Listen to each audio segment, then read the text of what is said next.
Forged from the love of liberty in the fires of hope and prayer, with boundless faith in our destiny, we solemnly declare. Side by side we stand, islands of the blue Caribbean Sea, this our native land. We pledge our lives to thee. Here every creed and race find an equal place, and may God bless our nation.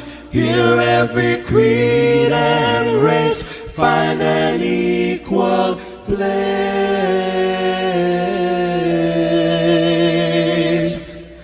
and may God bless our nation.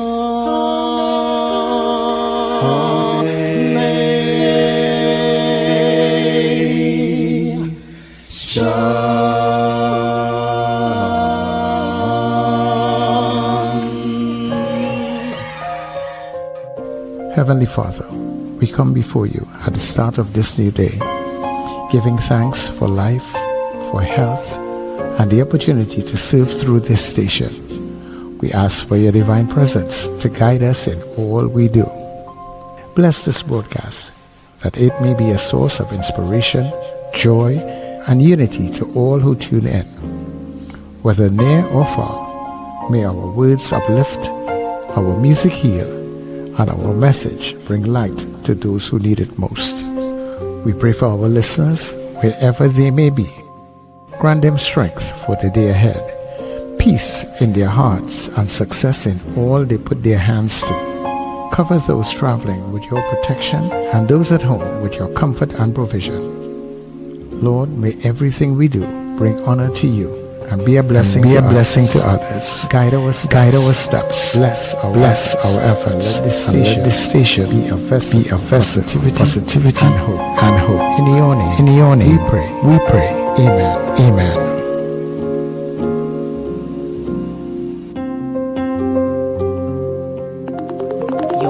Your voice, your soundtrack, your station.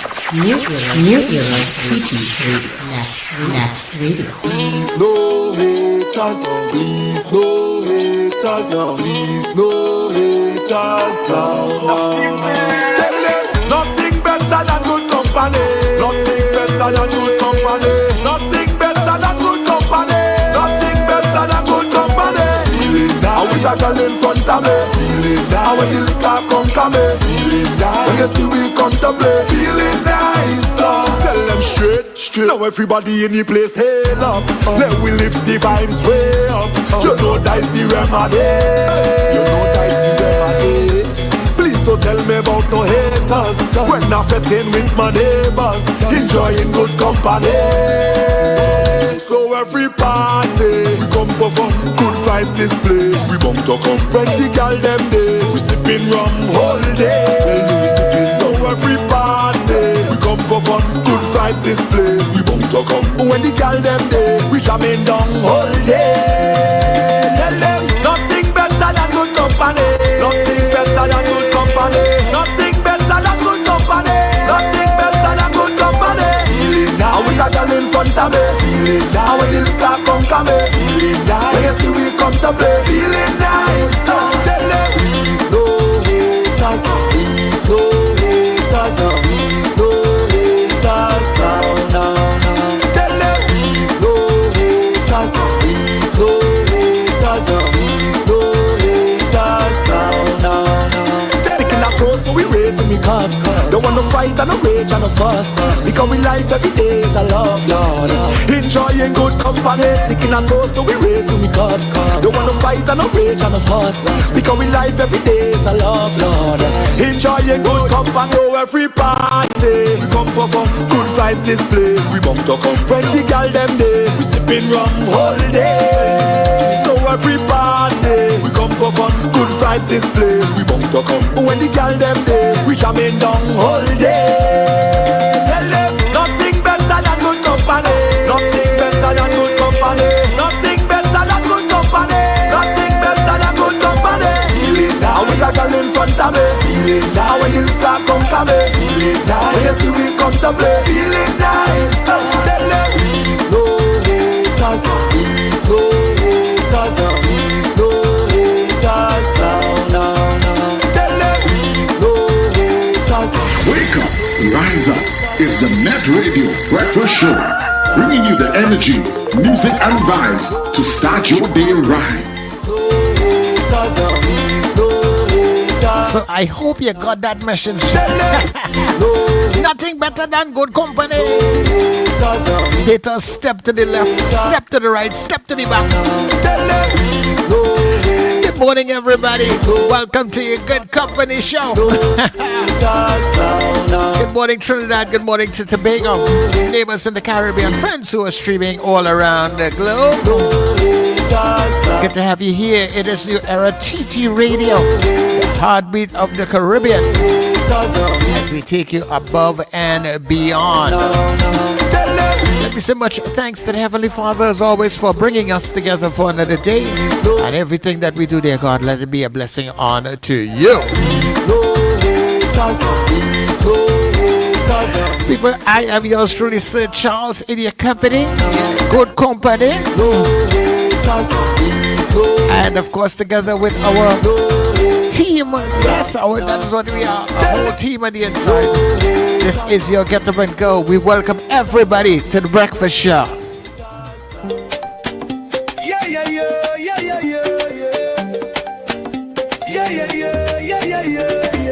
Wake up, it's a brand new dawn. The Breakfast Show got the vibes turned on. From Maracas Bay to the Savannah line, let's start the day in Caribbean prime. Good vibes rolling through the air. The Breakfast Show, energy everywhere.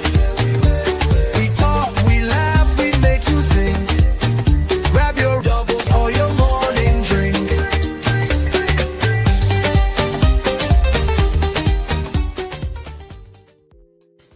Well, good morning, and welcome to the Breakfast Show on this Monday morning. Put a smile on your face. It's the beginning of the work week, but guess what? School is out, so traffic is that much better in terms of whatever commute that you are on. Traffic will generally get better when school is out, so that should put you in a good mood on this Monday morning, the first day of the summer vacation or August vacation, whatever you want to call it. It's the first day of it. And of course, traffic is always, people who commute every day to work will breathe a sigh of relief, I'm sure. I always did it. I was like, great. Yes. Enjoy the drive for the 2 months. Zoom into town. You still get somewhere, but it's not as horrible. Yeah. Not as horrible. So a big good morning to all of our listeners and viewers wherever you are across the planet, and welcome to the Breakfast Show, coming to you live out of Trinidad and Tobago. Big good morning to you. Good Monday morning to you. And of course, good morning to our listeners, whether you're in Trinidad and Tobago, up the Caribbean, or wherever you are on the planet. You know you have a choice of choosing what you listen to and what you watch in the morning, and we're glad you chose us. A special good morning to my co-host, Sir Charles, and Wendell will join us shortly. Yes. So good morning, Sir Charles, and good morning, Wendell, even though you're not here yet. Well, good morning for Wendell this morning. Richard, every day, you got to be doing this stuff, so you have to check this and check that. So when I think of like Captain Ron, who is on this plane when he has to go to work and that sort of thing. So you check this, you check that, you look about everything. And I did all that this morning, had a few minutes to relax in between there. And would you believe, I started the first song and it was playing slow because the slider was down the road, not where it's supposed to be. I had to pick it up. And I just say, look how these things happen, You can check everything. You have to pay attention to everything all the time. In a Yeah. kind of way. In a So kind of way. people, Especially. you And know, could you they- imagine if you're in control of a plane, as you suggested, Boy, Sir I Charles, mean, where you the just room look for at the mistake topic. is zero. Yeah. Yeah. Yeah, you know, and as you said, you know, coming out of that India situation the other day, because we're hearing so many things coming out of it, what pilot error, this, that, suicide, all different kinds of things here, and those are the kinds of things we are not in that kind of delicate situation, but just look to see after you check everything, you tell yourself you're up and you're ready to go, and just something could just be not in the right position. Imagine that in takeoff. There's so many different stories that couple from time to time of things that are happening across the planet, and not only in Trinidad and Tobago, and sometimes I read the comment sections in some of them, and whether it be local or foreign, and they're always without fail, such as people who are nasty, degrading, no matter what the story is. It could be a story that is very uplifting. There is always somebody to bring it down. Yes. And I've come to the conclusion that there are many mentally ill people on the internet. Oh, And I think this is their forum. I think a lot of the non-mental people don't comment, and a lot of the people who are more balanced in their views on life don't comment or don't say anything. They just watch, I guess, in horror at some social of the media. comments. Social media is really a very nasty picture of human beings. Yeah. I mean, there's a lot of good on it, and I mean, my stream generally, I don't have bacchanal coming across my stream. I myself. Like when you have this fight and that fight and some bacchanal happen, I have to ask other people what's going on, because it's not going to come up on my stream automatically. Other things will come up on my stream, things that are more, whatever, travel vlogs, things on nature, performance, things like that will come up in my stream. Motivational stuff, what kind of stuff comes up? But I generally don't get the bacchanal, and it's real viral. Then it may come up, it may speak. And oftentimes I have to go in search of it and asking other people, what's the biggest bacchanal going on now? What's the lead? And they would tell me, you see that? And I was like, most of my times, maybe 80% or 90% of the time, my answer is no, I didn't see it. Yeah, I myself. And then when it's very awkward, so when they will always have the video. Yes, this happened, look. Sometimes how I see it is in our stream. But when I read the comments, there are people in the stream that are very positive and very, very, how should I say, balanced in their responses to different things. But there's some people that are always ugly and nasty. Yeah. It seems that some people actually kind of delight in that kind of thing too. Yes, because it's anonymous. But it's ugly and nasty and horrible. And it's like, wow. People without empathy, people without... And these are all people who saying, praise be to Jesus, Allah, and whoever else. That's the same people, eh? Yeah. But it is the world we were born into, so we take it with a cup of hot coffee.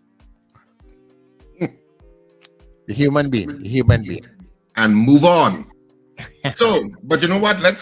Rather than get into all of that, let's get into our good news for today, because it's our good news segment at this point. So let's get into our good news.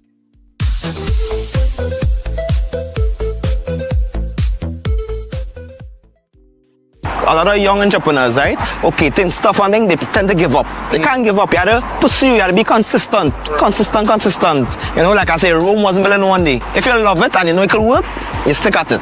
So, but everything is trial and error. Bruce on the road, a lot of youths have a lot of ideas, but I think they're afraid to step out of the comfort zone. Everybody doing everything, they're selling fruits, they're selling, I want it to be unique, different, stand out, And I sleep and I don't know, goddess, bring that thought, boy. It's like, do this, because I find that Trinidad we should be first world. So this is first world service. A bad plan with proper execution will always over trump a good plan with poor execution. Yes, it can actually hold hot and cold, hot coffee. Sit up like Batman. Thank you very much. You, yes, sir. Yeah, all right. But it's just right, a nice pick me up. Nice and hot. Wow. Morning, sir. I like business and I love people. You know, although they're not purchasing, but it still made them smile. Yeah, it's all about positivity, boy. It's hot, eh? Be careful. It's very hot. You see, the business class people, you just know they like the coffee. I don't know why. Every small start creates something big. I got a tip. Thank you. There's black or cream and sugar. Yeah, one time. Yeah, it's happening too fast, you know. You want to tell it? Very innovative. Thank you very Now much. you have to get somebody on the side to sell some pastries. Yes. You know, do something that you're comfortable and you go see people will love it. I always want to serve quality too. Right. So I don't want to serve cold coffee. I always make sure I give in good service, good product. Like I want to do so much things, like more backpacks, you know, for carnival time events. That is it. So I'm going home, clean up, and well, go to work now.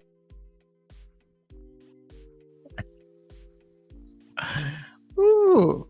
So that was our good news for this morning. People may have seen that story. It's been viral, sort of, in terms of this of the guy selling coffee. We actually have his number, so we can chat with him maybe later on in the week.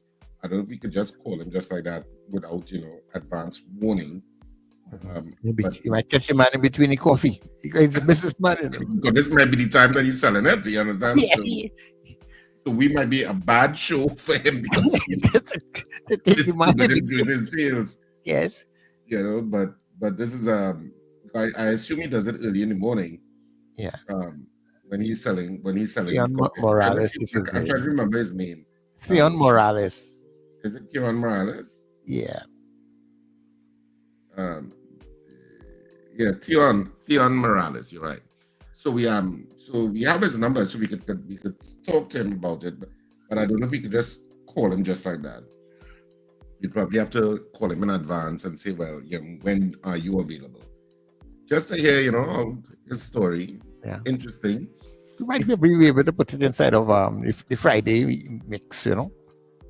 Yeah, we could call him, you know, and just arrange for a day because I want to believe this is around the time that he's selling his coffee. So, you know, it might be difficult to speak at this time. So, because that's when you have a lot of traffic heading into west. That's where you would have a lot of the traffic. From East Trinidad, you have a lot of traffic heading into west at this kind of time in the morning. Well, a little later on as you get close to 7 o'clock. We know the traffic. If you're from East, you know when it is and where it is. So I don't have to tell you. But that's been our good news for today. You know, Theon Morales doing stuff, being innovative, young entrepreneur. So that was our good news segment for this morning.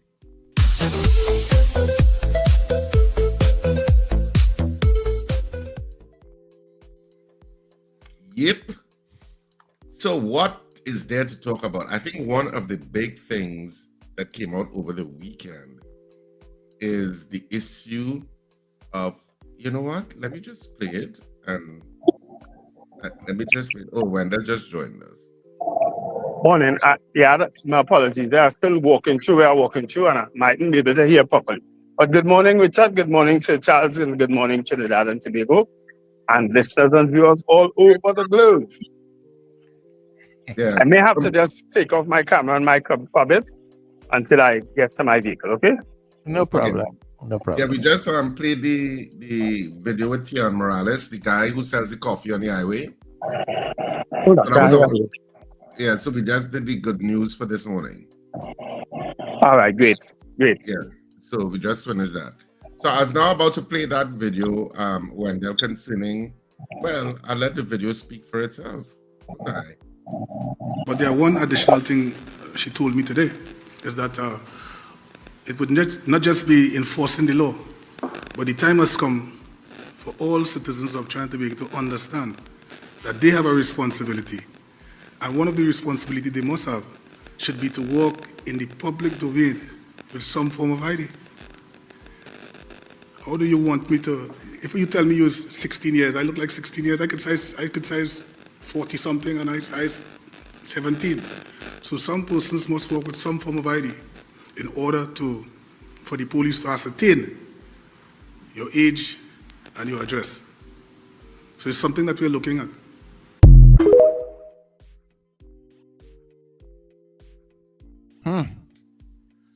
All right, so Wendell will join us back in a little bit because I see he just dropped off. Now,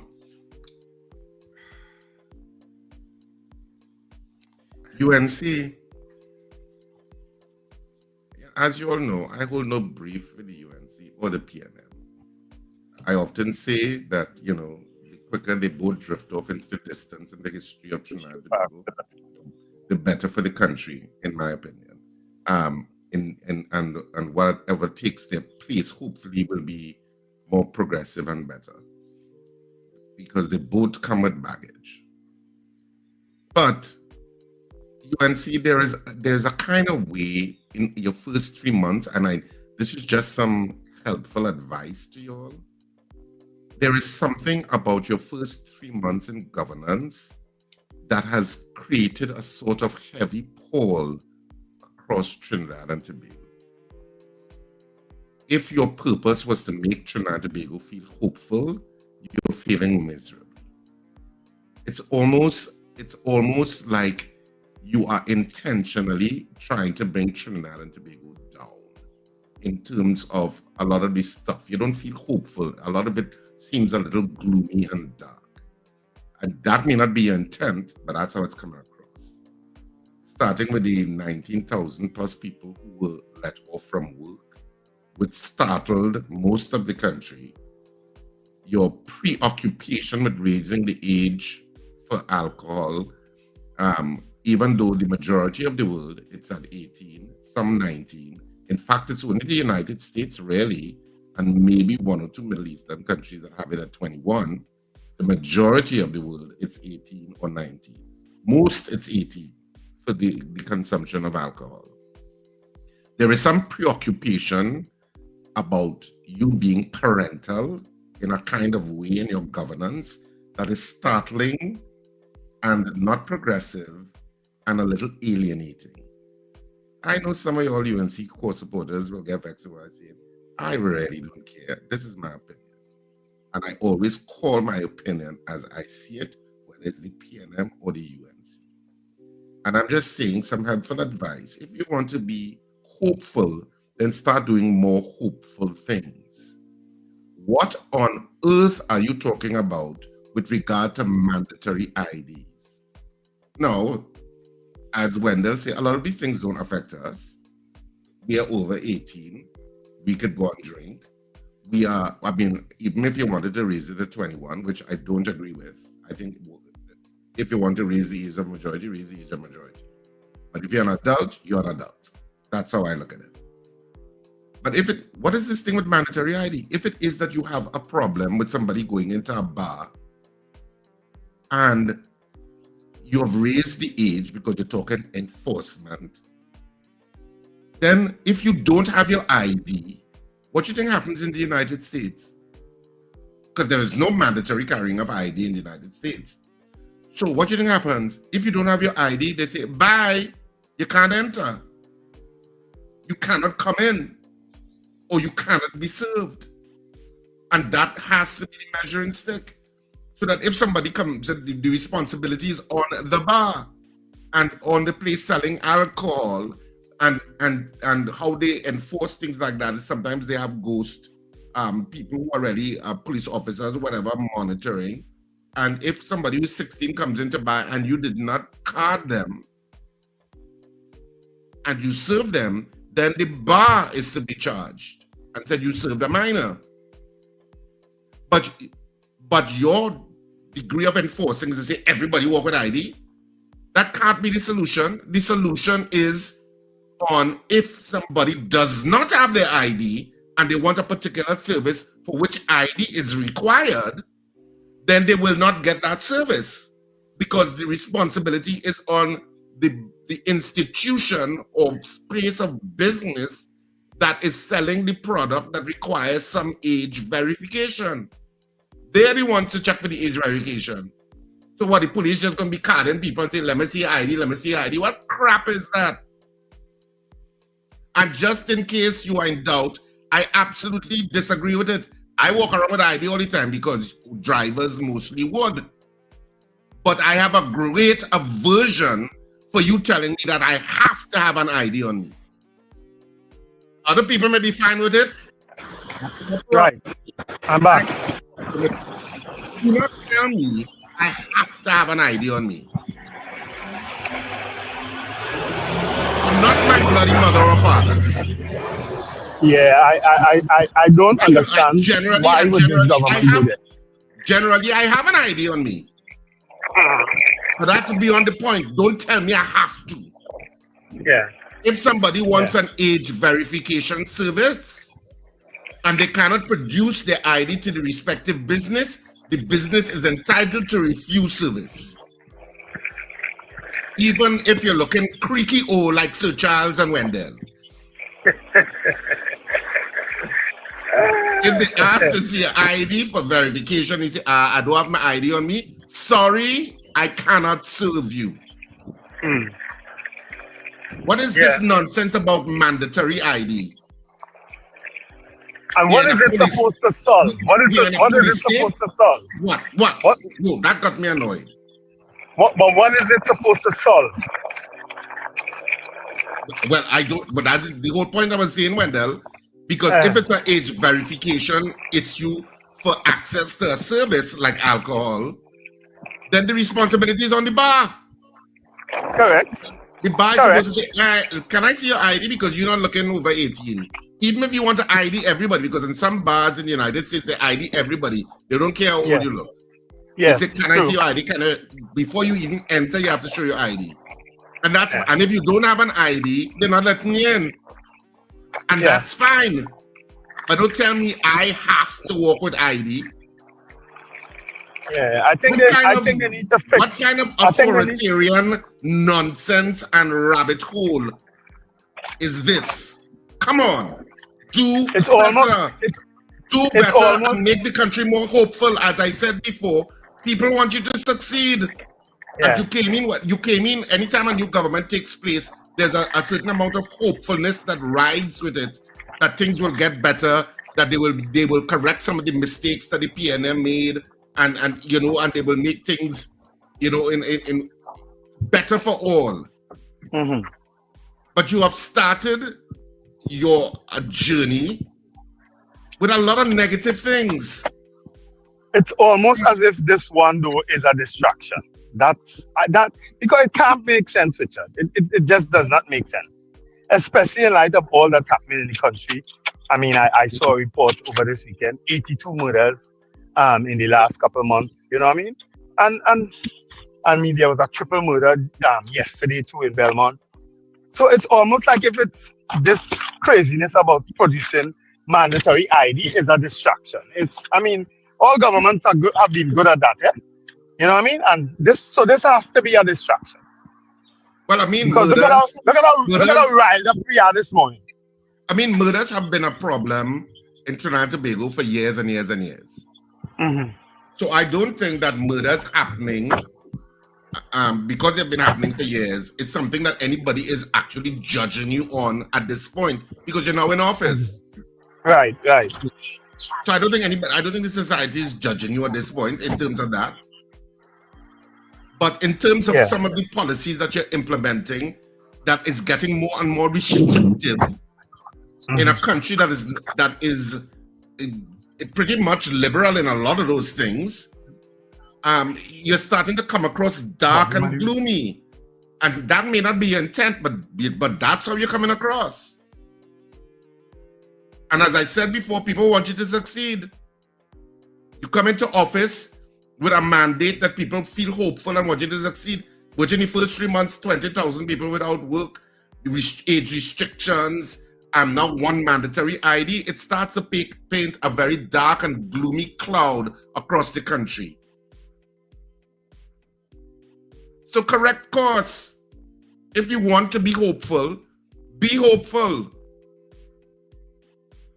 In terms of what you're doing in terms of governance. At least that's how I see it.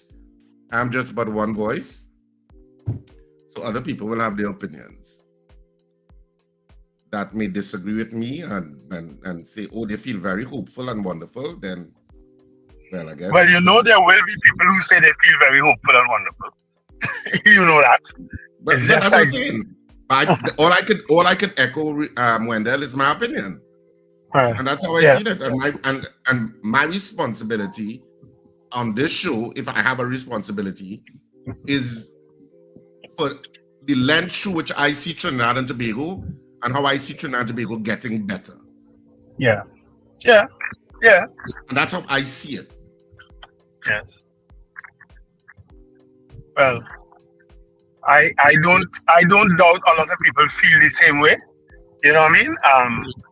But I don't know if you know when the PNM they were doing legislation, it came in a package sort of thing, right? In other words, one thing linked to the other, right? Because a lot of people sometimes were wondering why the PNM would have been bringing certain legislation, but it was always linked to something. Is it that this issue of producing a national ID is linked to something else?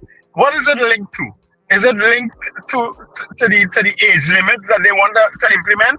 Say so. Is it also linked to the stand your ground legislation, where now a lot of people and quite frankly, I think at the age of an adult, there are some business owners who at 18 they inherit a business. Can they apply for a gun and get a gun, but they can't smoke and they can't drink? What really is going on? They need to explain all this to us. You understand? There's so much more low-hanging fruit that would give a more positive spin in terms of the country. For example, the issue of the non-taxation of pensioners, the issue of positive things. You have things like, if you want to tackle somebody that people will agree with, tackle the insurance companies and some of the coverage they provide and some of the coverage they don't provide. Yes, you know, one of the biggest ripoffs in history. Or tackle the banking sector. The banks, right? Yeah. Yes. That's something that would resonate with people. All that you have done so far is affect people personally. So you affected 20,000 people personally, but now with no income. You are proposing changes that are going to affect people personally in terms of, because 18 to 20 and is like some people are saying, oh, raise the driving age to 21 because of some accident. And Arrive Alive had to say, well, wait, the data doesn't show that. Accidents between 18 to 24 or 18 to 21 is 11%, and 40-something% is from the people between 25 to 44. Right. So they said the statistics don't show that the majority of the accidents are happening in that age group. So I don't know if it's like we've become, I mean, we have always been a kind of paternalistic country in a kind of way, but what is this about parenting and in terms of legislation that is taking place? It's like, what? Yeah. What? Yeah. Come on. There are other things that you could be tackling that will resonate more with the country in terms of bringing value to their lives. And that connects to the whole thing of hope and confidence. Why didn't the PNM was kicked off? Because a lot of people did not feel hopeful for another 5 years because they were hearing things like property tax, tech rates, national rates. They were hearing things that were going to affect them personally. And now you're on the same trajectory in a different kind of way, in a sort of almost in a kind of moralistic, holier than thou kind of legislation. I don't care how many psychiatrists want to say X, Y, and Z. There is no data backing up nothing that you have done so far. In terms of young people drinking more than they did in previous generations, there's nothing backing that up. It's just your feeling. Alistair Hart sent a timely reminder that I just saw, because I'm using my phone to do the show, so I have to kind of glimpse at the phone and at the chat. A timely reminder from a government or a party that wanted to maintain people under the age of 18 getting married. You remember that? They even introduced people into the parliament to argue that point. that people under the age of 18 should get married. You country can't forget that. And now all of a sudden we have a problem with 18-year-olds. Yeah. So anyway, you know what we didn't do, Wendell? We didn't greet people in the stream, which is my bad. I went into my rant after that story. So well, I could do that. I could scroll and get the chat, plenty chat. I tried to get to the beginning. Yeah. So it starts off here. It's Subash Let me Mungal. Get to the beginning. It's Subash Mungal. Well, it had to be Susan just somebody beginning. No. It's Subash Mungal. Subash Mungal says good day. Yes, Subash from Woodland. Subash didn't identify where from today. Subash, good morning. I hope you're still in Woodland. Mavis Peterson Paul, that's a new name. Blessings, guys. Avid listener, but still in my bed at that time, hearing you all in hot Toronto. Much love. Hi, Mavis. Very hot Toronto. It's a heat wave. Maggie Fabian, love your show. Blessings to all from Maggie Fabian in Los Angeles, California. That's also a new name. Joyce Phillip, top of the morning, guys. Richard, I'll depend on you to highlight before I read. Susan Jessup. Bless, good morning, Sir Charles Richard Wendell. Love always from Suzanne, Suzette, and Mrs. Gemma. Annie Bunyan says, bless morning to you guys. Finger red number 1. What is that, Annie? Annie, vote again or what? Boy Bidesi from David. Good morning, everyone. Next is, I'll wait on Richard. DL, this weekend flew by. Good morning, one and all. Indeed, it did fly. Marcia Rock, good morning, gentlemen. Happy Monday, locked on in Orlando, Florida. Do have a great day. Wendy and James from Arangwell says, good morning, Richard, Wendell, and Sir Charles. Have a bright and fruitful Monday. Marlon Motley from North Valsayn. Good morning, gentlemen, listeners, and viewers. Mr. Robert Taylor from Fernandina Beach says, good morning, guys.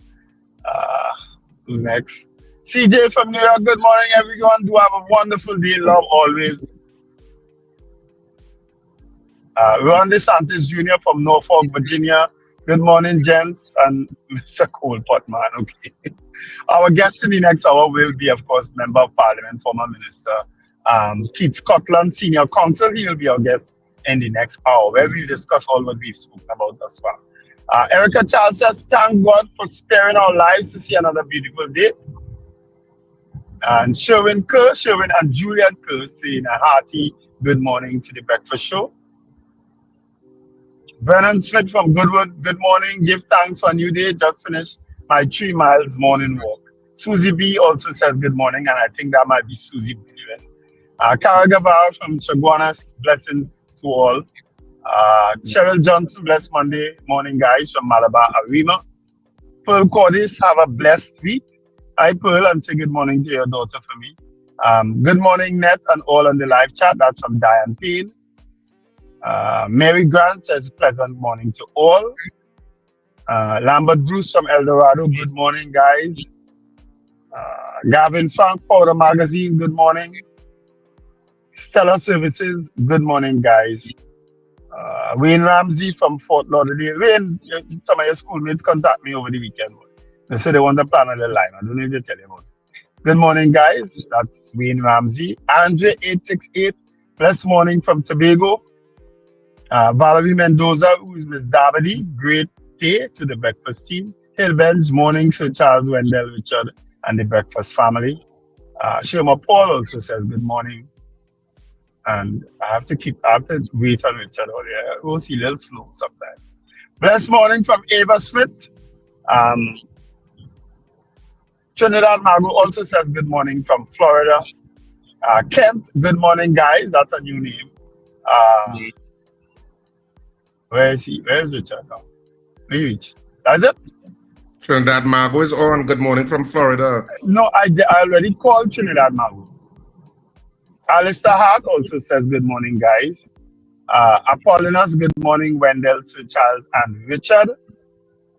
Wendy and James also says, okay, Mumbai Indians, New York lifted the Major League. All right. Richard, you can skip over 1, 2 repeating, right? Oliver Manwaring says good morning, guys. Eva Smith says good morning. Andrew Joseph, good morning. Cathy Ann Charles from Cascade and the gym says good morning. Joshie Richardson, morning, gents. Odell Guy from Sangre Grande also says good morning. Odell, I still owe you that call. Cheryl M says good morning, all. Magic from, I don't know where Magic from, he says good rising. Ambrose Bar from New York, morning to the crew. Julia Batiste, good morning, guys. Mrs. R, oh my God, yes, what is she? Oh my God, in this morning. And she says good morning, all. Richard, what do you say to trigger Mrs. R? Glory says yes, he is actually out around this time in the morning selling. That's the guy with the coffee. Yeah. I could do it one now. Is that the one you played today?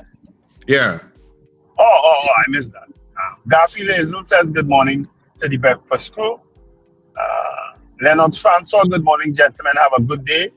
He is from Baltimore.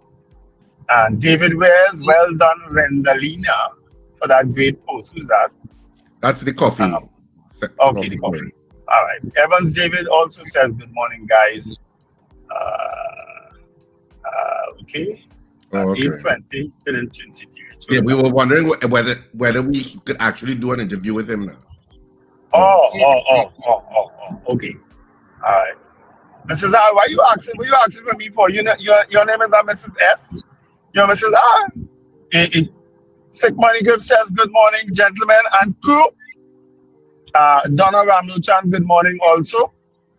Oh, CJ said we could call him and it will not be a problem. So we could probably call him at some point. Yeah, she did send his number, Yeah. She sent his number. Didn't I share it in the chat? I think I did. Yeah, she sent his number. So we'll chat with him on a these days. It's there. Yeah, the number is there. Charles, you have greetings? Yeah, it seems so. It seems, well, wait, I seen one more. No, wait. Sir Charles?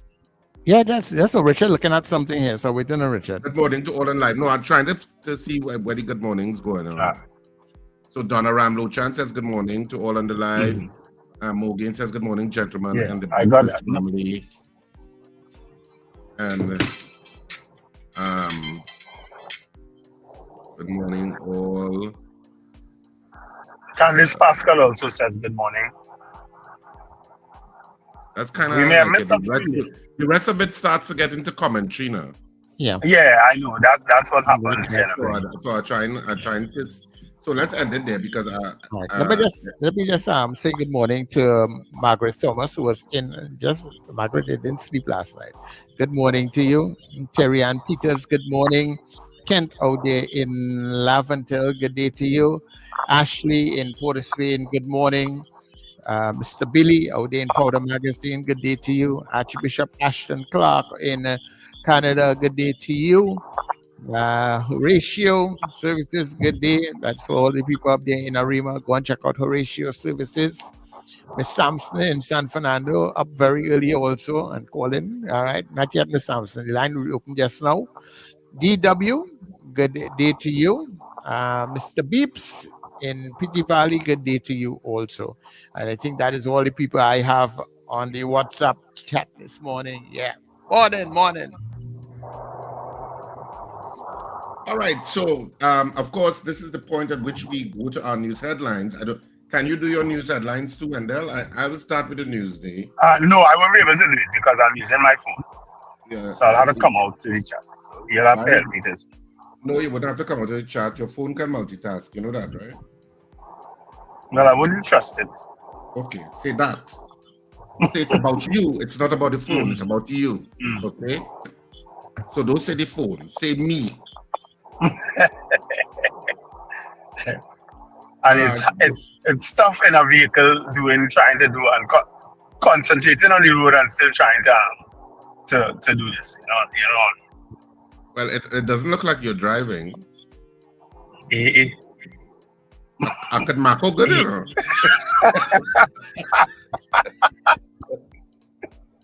Okay, so the Newsday for today.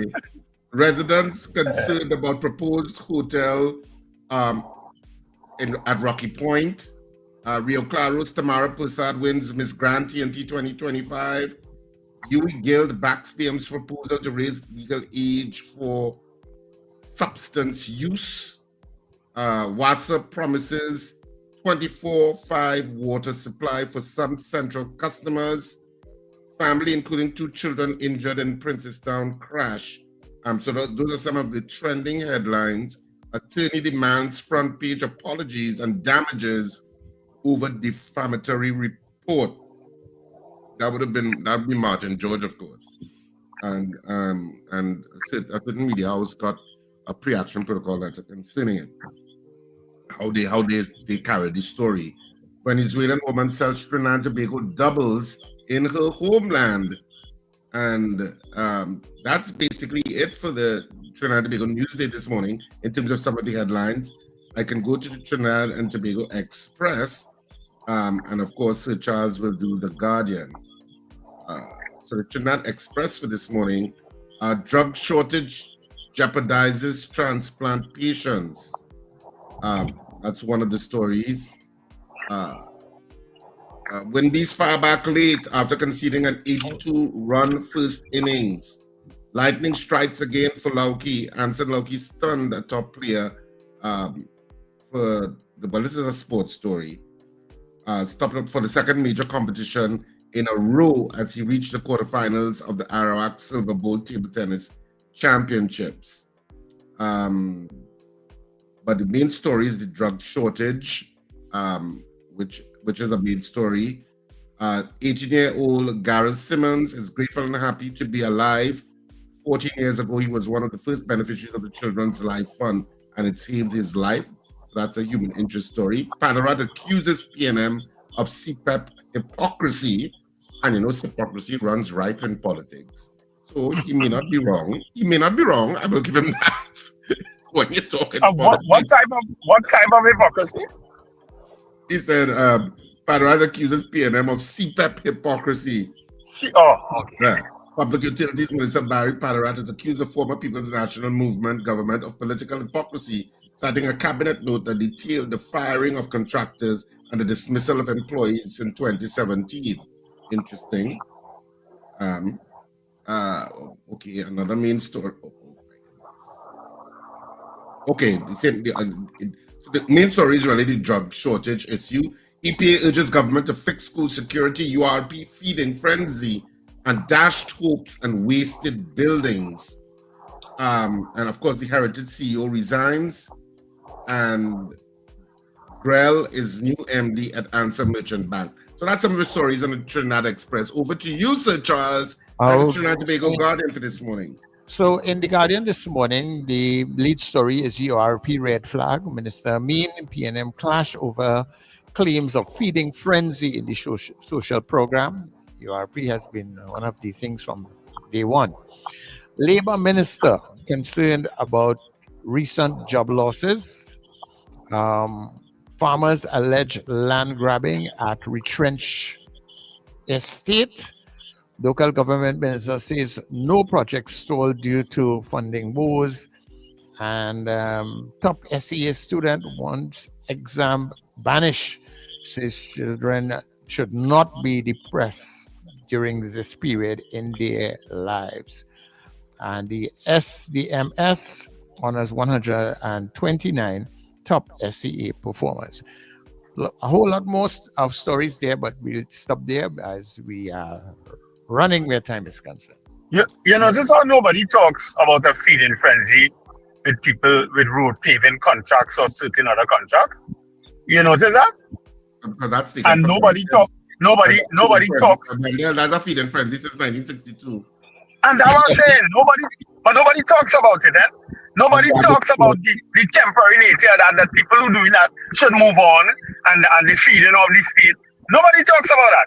Because who paving roads? Who they paving it for? No private institution to pave a road. It's the government. It's the government paying all the road paving contractors. But nobody refers to that as a feeding frenzy. Give me a break. Out of your bonnet. What they give you on that plate to drink? Somebody's telling me that, well, of course, you all know my opinion is that the UNC is kind of copy and paste in the Republican Party in the United States. Therefore, I said it and I stand by it. That's how it looks. And somebody is telling me that, somebody just sent me a message saying that that's a proposal. That mandatory ID is a proposal by the Republicans in some states to verify citizenship. So that they know who to grab up now. So I don't know. You remember somebody said the next thing they want to do is mass deportation, or was it me? Yes. No, we heard that. Somebody said that last week. Yeah, about mass deportation. So I don't know if that whole mandatory ID thing is a way of getting to mass deportation, not only of Venezuelans, but they have other small islanders who come here, CARICOM nationals, who come here, and of course CARICOM is trying to work towards the system, but of course CARICOM is as ineffective in terms of their timelines as they ever can be, because they were supposed to have that freedom of movement. You could work and live wherever you are in the Caribbean since July or May from 2 years ago or last year. I can't remember. I think it's 2 years ago. And so I don't know how that's going to sit, but is it for that direction? Who knows? I have a problem with it, as I articulated before the beginning of the show, and as I have articulated, I think it's copy and pasting a lot of the Republican proposal. I don't know if they're looking at the Project 2025 and selecting, yeah, this could work here, this could work here. Is there somebody designated? Is there a Project 2025 minister that says, yeah, this could work, nah, this can't work. This could work, this can't work. I don't know. But it's annoying me. It's annoying me. It is annoying me. As I say, they're much more, you came in with a sweep, don't fritz it away by getting people annoyed, by bringing in things that don't suit our culture. All right, so let's craft the morning poll while we take a couple calls as we speeding up to 7 o'clock right now. I sent the poll since weekend. I've been very efficient this weekend. I got your guests. I sent the poll. Yeah, I sent the poll. Yeah, you had to go back and look for that poll. You might have to send it again. It's not difficult to find my poll. All right, so while he looks at for the poll, people, we can take a couple of your calls. Yeah, but weren't you taking calls before the poll anyway? 281-1315. Good morning to you, caller. Good morning, gentlemen. Morning, Miss Watson. Yes. Bear with me this morning, please. I have some questions. Richard, go to the head of the class with everything you said this morning. How it is, when PNM in power, it doesn't have no money running. And when UNC is in power, money running. Somebody breaking down a good wall, the house under construction as soon as they get in office. When do you remember it took me 9 years to get a drain? I am living in San Fernando, 5 minutes from City Hall. 9 whole years. All right. UNC is here. We haven't seen any representative on my street. I'm still waiting on my 30-year turning point and a wall that's fallen since before COVID. I want to see somebody on the street. I didn't see Alwari last election at all. Well, you're going to see him this one. You're going to see him now either. He lost. It's not Dr. Dollar. Right, but what I'm showing you, what I'm trying to tell you is they're only checking you once every 5 years, man. This is ridiculous. Okay. Ms. Sampson, thanks very much. Maybe Mr. Alwari will make some time and come and look for you now. I think he probably have a little more time on his hand. Okay. Good morning to you, caller. Caller, are you there? Yes, good morning, gentlemen. Front and center. Norfolk, Virginia, front and center. Let's go. Hey, I just want to say a special good morning to our special lady this morning, Ms. Zena. Sure, we'll hear from you. And Ms. Zena, be careful what you wish for, you know. You said last week I should have my own show during the show. You come in the tour with this the foreign morning. exchange, with the foreign exchange right now. I know Richard and Wendell. Don't careful we wish for, because I'm sure they go welcome some US if I get a segment sponsored. Okay, so anyway, just kidding. But hey, don't say them thing and they mean it, you know. Yes. Don't say that and they mean it, you know. Pass the US. Hey, I had to say the same thing to you. Don't be all gonna know powder, you know. All right, they opening that door there. I had to defend you. I had to defend you last week, you know. You know what message and call I get about you? I had to defend you. God bless you, man. And you know what? Anybody who put on a uniform and go out today, they don't care whether you're PNM, UNC, straight, whatever, or not straight, whatever, right? So I will do the same thing for you. And that's what classic liberals did back in the day. Not the liberals of today. Oh, good morning, Richard. Anyway, take care, guys. Are you suggesting I'm liberal? I don't want you to suggest. I don't want you to suggest that I'm liberal. You know, I don't want you to think. I don't want you to think that I'm liberal at all. I want you to know that I'm liberal. I want you without a doubt to know I'm liberal and I'm a civil libertarian. So let's clear that up. No fog here.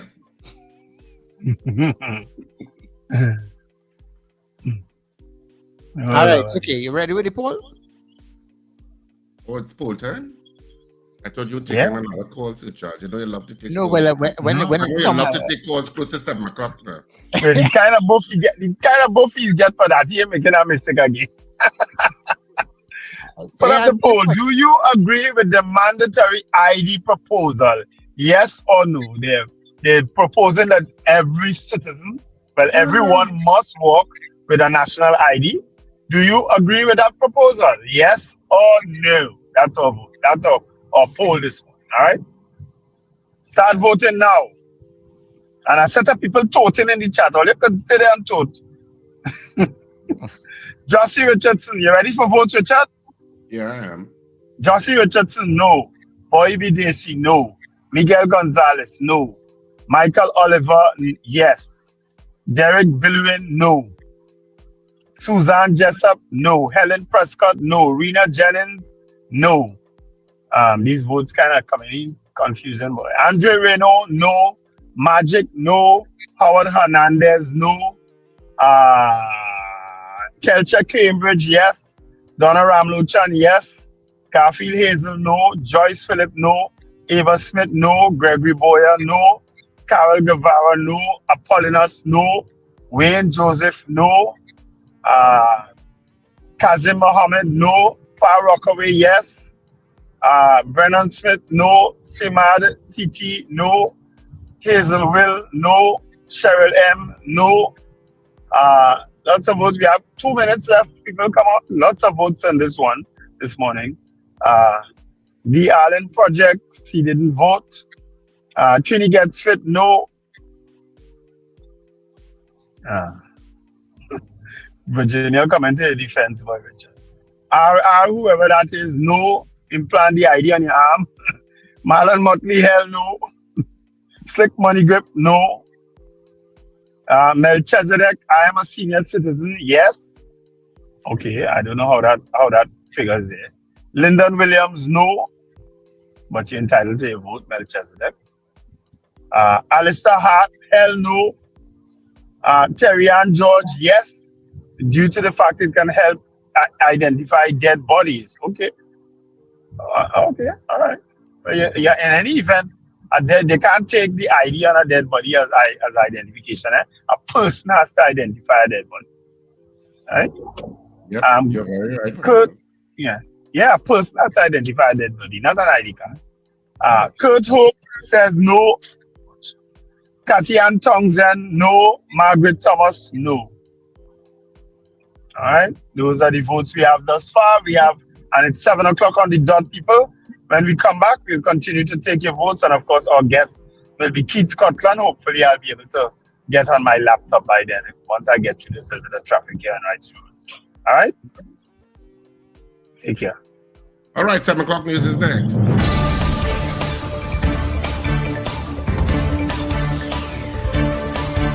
The news you need. The clarity you deserve. Local, regional, global. This is Net Radio News Now. This is your news update for Monday, July 14th, 2025. I am Amanda Mitchell with New Era TT Radio and M&E TV.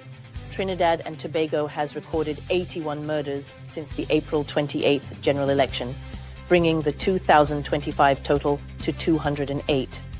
While this represents a decrease from the 308 recorded by mid-July last year, concerns about crime remain high. Homeland Security Minister Roger Alexander is asking for public patience, citing years of underinvestment and poor planning that weakened the police force. He revealed delays in acquiring critical equipment like body cameras and bulletproof vests, promising new laws including Stand Your Ground and home invasion legislation to help citizens protect themselves while broader crime-fighting infrastructure is strengthened.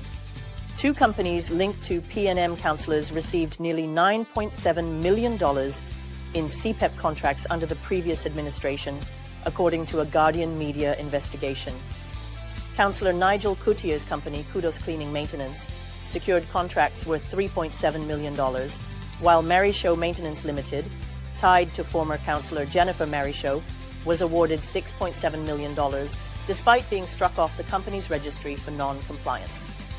Public Utilities Minister Barry Padarath accused the former P&M government of using CEPEP to reward party loyalists, saying over 75% of contracts went to P&M-held constituencies. The CEPEP board faces criticism for missing audits since 2014, with $2.5 billion in spending unaccounted for between 2018 and 2024. Women's rights advocate Jacqueline Burgess is calling for full legal consequences for whoever leaked the identity of the accuser in the sexual assault case against attorney Martin George. George, charged on July 8th with grievous and indecent assault of a junior attorney, is out on $150,000 bail, with his next court date set for October 7th. Burgess condemned the leak as irresponsible and harmful, warning that such breaches threaten victims' lives and careers. Police Commissioner Alistair Guevara confirmed an investigation is underway, reminding the public that identifying complainants in such cases is a criminal offence. The High Court has dismissed a lawsuit by 23 police sergeants who challenged the expiry of a promotion list without being elevated. Justice Ricky Rahim ruled that while officers had legitimate expectations based on past practice, there was no legal right to promotion after the list expired in December 2023. The court agreed that the commissioner has constitutional authority to manage the service and that a fresh list better reflects current performance. Only 7 out of 270 sergeants passed the latest qualifying exam. The tragic death of 17-year-old Kaylee Poonen in a car crash in Day Bay last August has reignited calls to raise Trinidad and Tobago's legal driving age from 17 to 21. However, Arrive Alive director Sharon Inglefield says data doesn't support this change. She noted that only 11% of fatal accidents in 2024 involved drivers aged 15 to 24, while the 25 to 44 age group was responsible for 41%. Instead, she urged government to focus on driver education, road engineering, and enforcement. You are listening to news on New Era TT Radio. In international news, 10 Palestinians, including 6 children, were killed in an Israeli airstrike while collecting water in central Gaza's Al-Nusayrat refugee camp. 16 others were injured when a drone-fired missile struck a crowd gathered with containers near a water tanker. The Israeli military admitted to a technical error, saying the strike intended for an Islamic Jihad target missed by dozens of meters. Elsewhere in Gaza, 19 more were killed in 3 separate strikes. The Red Cross reported record casualties at its Rafah hospital, treating 132 weapon-wounded patients on Saturday alone, with 31 dying. The UN says 789 people have died near aid sites since May 27th, with over 57,800 killed in Gaza since Israel's campaign began after Hamas's October 7th attack. That concludes your news update for today. I'm Amanda Mitchell for New Era TT Radio and M&E TV. The Breakfast Show with Wendell, Richard and Sir Charles continues right after this short break. That was news now. Stay informed with New Era TT Radio, Net Radio.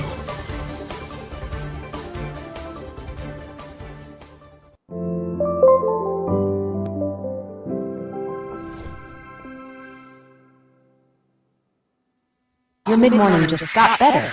Join Sir Charles for the mid-morning mix and mingle, where good music, real talk, health, and family matters come together, and your voice is heard. Whether you're at work, on the go, or just taking a break, this is the perfect mix to keep you engaged, informed, and entertained. Mix and mingle, weekdays, 9 a.m. to 12 noon on New Era TT Radio, Net Radio. Men, women, tired of the invasive, painful old methods of testing prostate and breasts? The Institute of Health and Fitness Clinic and Wellness Center offers comprehensive and non-invasive diagnostic testing, which indicates the nature and extent of diseases and tests your nutritional levels. Our quick testing can identify early signs of problems by evaluating many of the bodily functions, such as male and female sexual function, gastrointestinal function, liver function, kidney function, thyroid function, heart and brain function, and also cancer testing. Results are comparable with other medical lab tests without the use of needles or embarrassing specimen cups, and is pain-free. We also offer all natural treatments. Visit us now at number 79 St. Vincent Street, Tunapuna, or call 492-7397 or 289-6363. Join me, Brother David Muhammad, every Tuesday from 6 p.m. to 8 p.m. here on New Era TT Radio, Net Radio, Powerful Radio. Join me to hear knowledge, wisdom, and understanding. Tuesdays, 6 p.m. to 8 p.m. here on New Era TT Radio, Net Radio. Mornings just got better. You're locked into Net Radio Breakfast Show, fueling your day with the best music and real talk. Double M, aye. And then we give them the old thing, mixed with the new thing, give them the old thing again. Hey. When you call me, make sure you bet it round out and more. Cause when I reach, I come in to mash up your body. Make sure I last on your show. It's gonna be real and cold. They don't want me to leave. You want bet me that I could make them jam until the fed over. I put a woman in front, your hand on she shoulder. Put up your foot, make it light up like Diwali. I wave it left to right like the Winston Bailey. What them feel? I's a newborn, I's have just come. Hey, I could write calypso, give them become.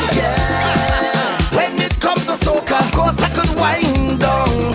Hey, drunk or sober, I got to watch my time on stage. Cause you know I could go on for days. The sun will go down and rise back up. You're still ready to rock your waist. But tell them don't rush me. Tell them don't doubt me.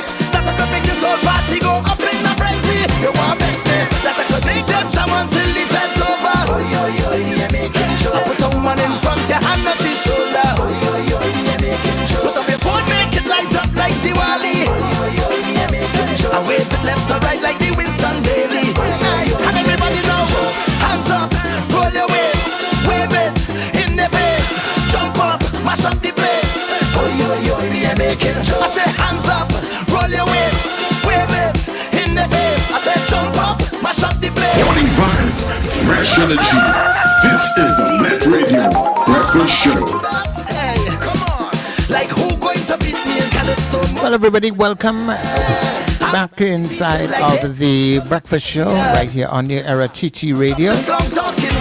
If you were here from the beginning, we thank you. And of course, those of you who are coming along the way, hope that you will stay with us not just within this morning period, but you would stay with us all day, every day, because we have programming that takes place all day. So you can go to our website at newerattradio.com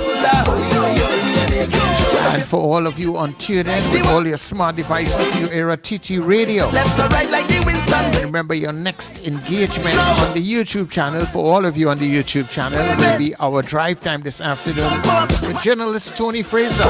We always have something interesting for you. So we look forward for you joining us there on the stream. And while you're on the stream, or even if you are on the TV stream, as we beam to all of the different cable channels this morning, make sure you go check out our YouTube channel, like and subscribe, all right? It's very important.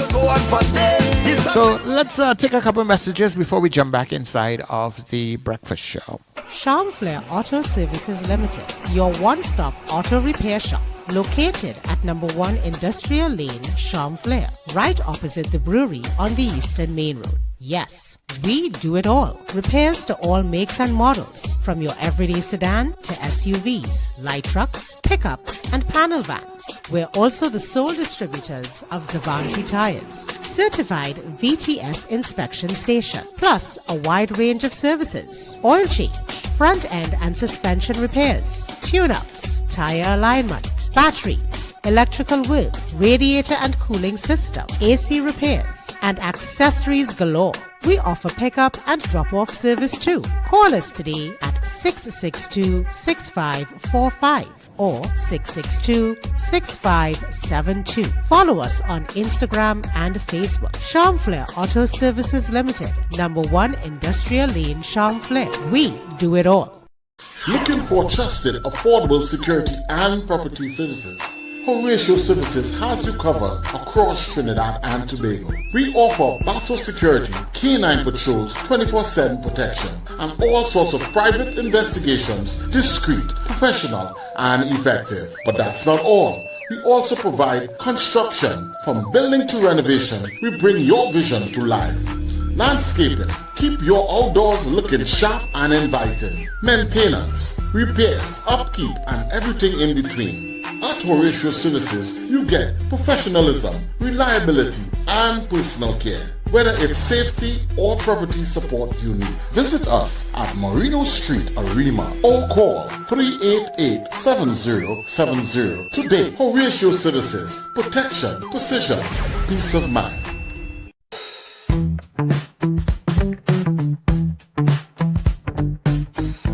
S&H Rumbox, 137 Western Main Road, St. James, for all your retail and wholesale needs for alcohol and non-alcoholic beverages. Call us at 686-0599 or visit us at 137 Western Main Road, St. James. S&H Rumbox, drinking out of the box.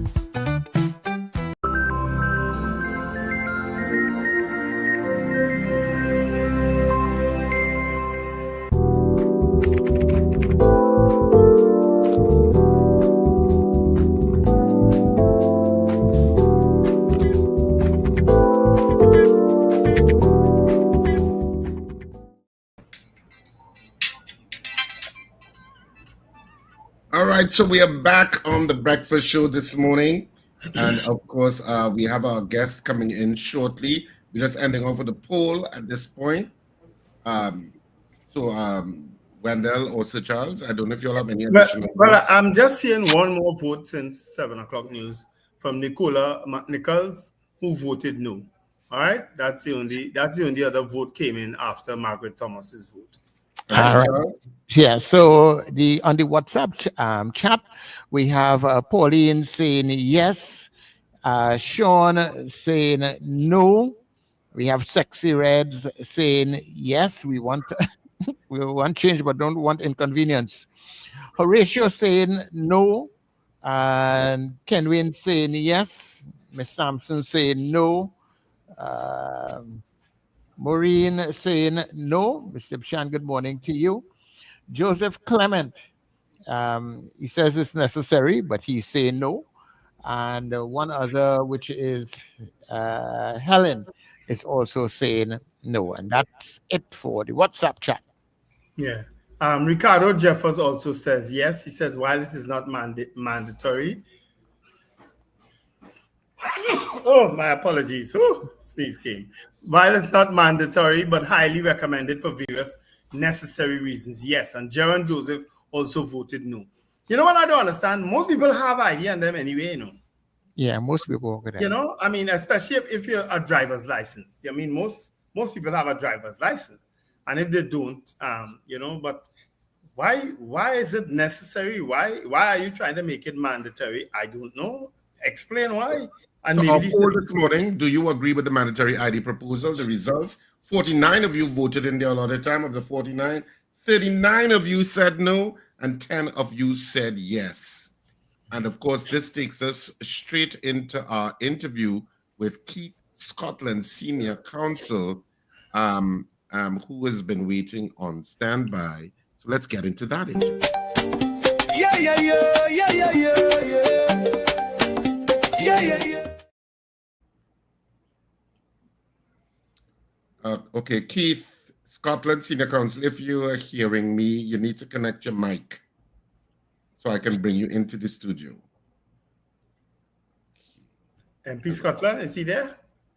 He's there, but for me to bring him into the studio, he has to connect the mic. Okay. And I'm not seeing that his mic is connected. So let me come off and let me speak with him. Yeah, so while you have to direct him through that process. Yeah. So yeah, and Mr. Billy, your vote came in a little too late. I don't know why people like to wait until after the poll. We tell you all, vote all during the news. But sometimes we actually do tell them they could go up to 7:18. It's just that our guests came in a little earlier, and because I think we have our interviews lined up for 7:20, so we kind of take votes up to 7:18. So, you know, but Richard is on the phone with Mr. Scotland, MP Scotland, trying to sort out anything. Far Rockaway, criminals do not work with ID. You know who's a criminal? You can identify who's a criminal from who's not a criminal to suggest that they are the ones who don't have ID with them. Oh, please. Yeah. Some of our people say some kind of things, Well, I suppose like everything else, you know, there are pros and cons to everything, you know. Government have been the fellows who gunned down the 3 men in Belmont yesterday, you think they didn't have ID on them? They don't care. They don't care.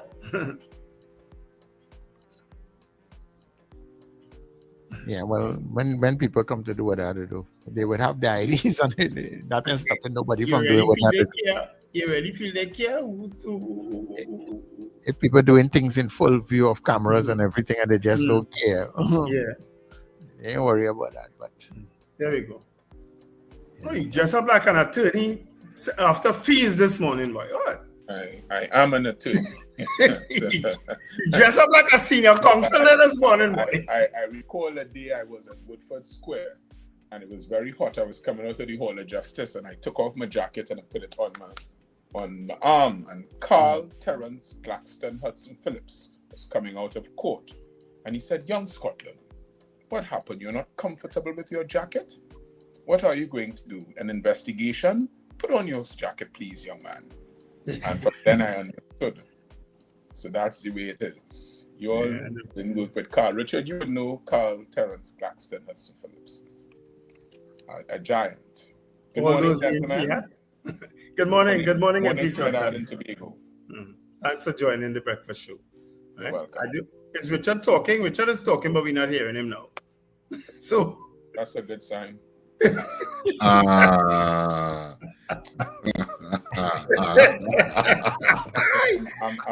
me stay out of this elephant fighter. Anyway, thanks so much for taking the time to speak with us, Senior Counsel. I appreciate you taking the time.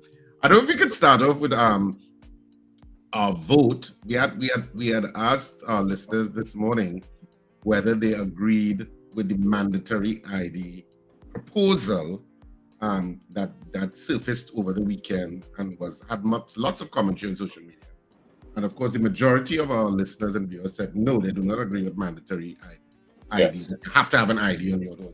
What's your take? My take on it is a little different from your trajectory. My angle of nemesis on this is that proposal just has to be a distraction from the real issue.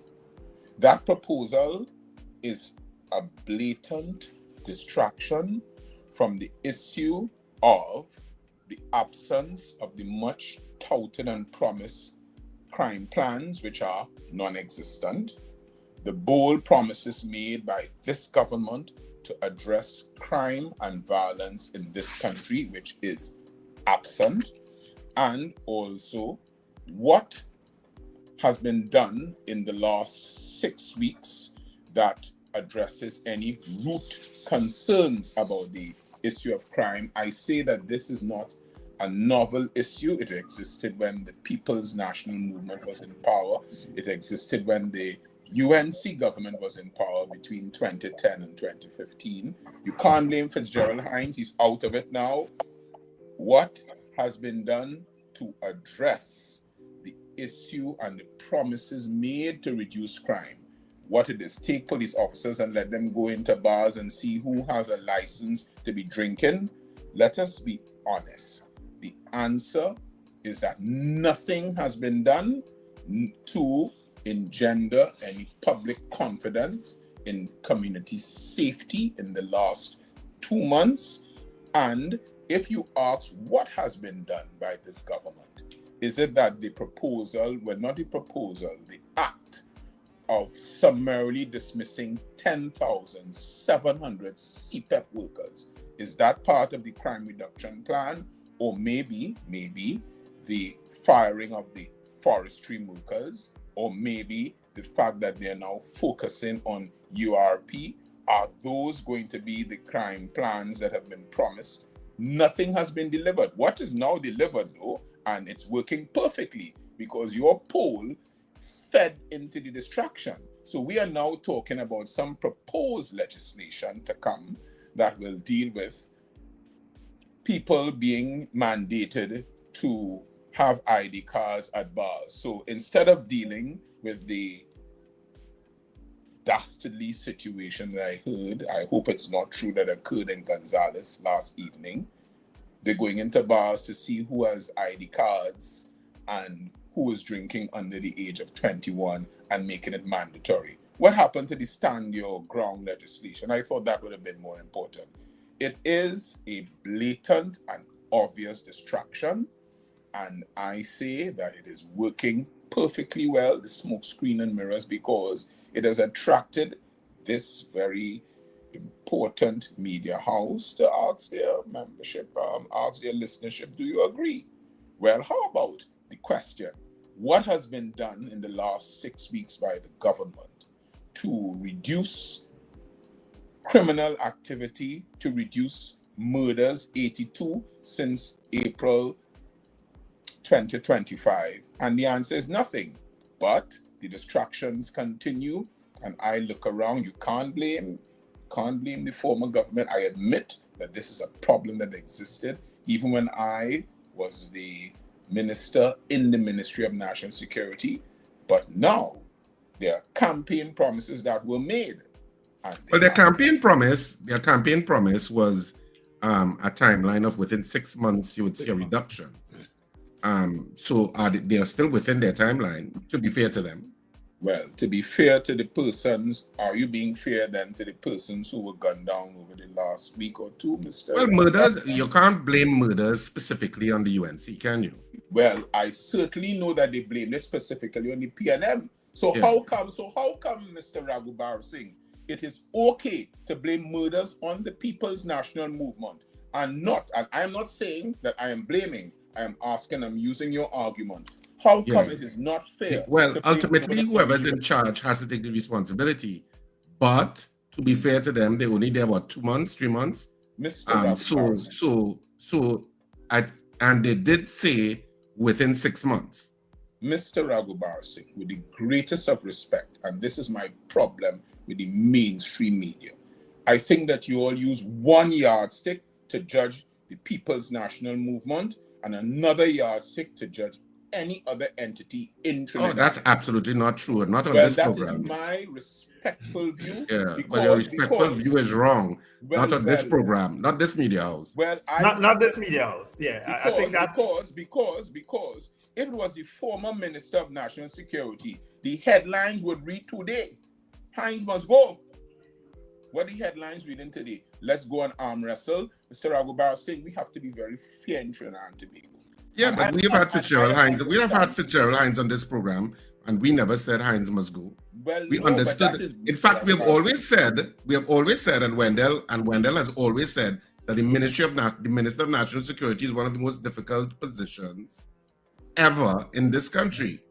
Well, he can never blame whoever is in that position because it's more complex than that.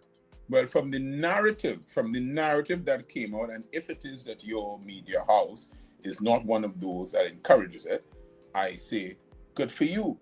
But from the narrative, from my respectful point of view, sir, was that every single time there was a murder or a crime in Trinidad and Tobago, the blame was put squarely at the feet of the People's National Movement, and that is par for the course, I understand.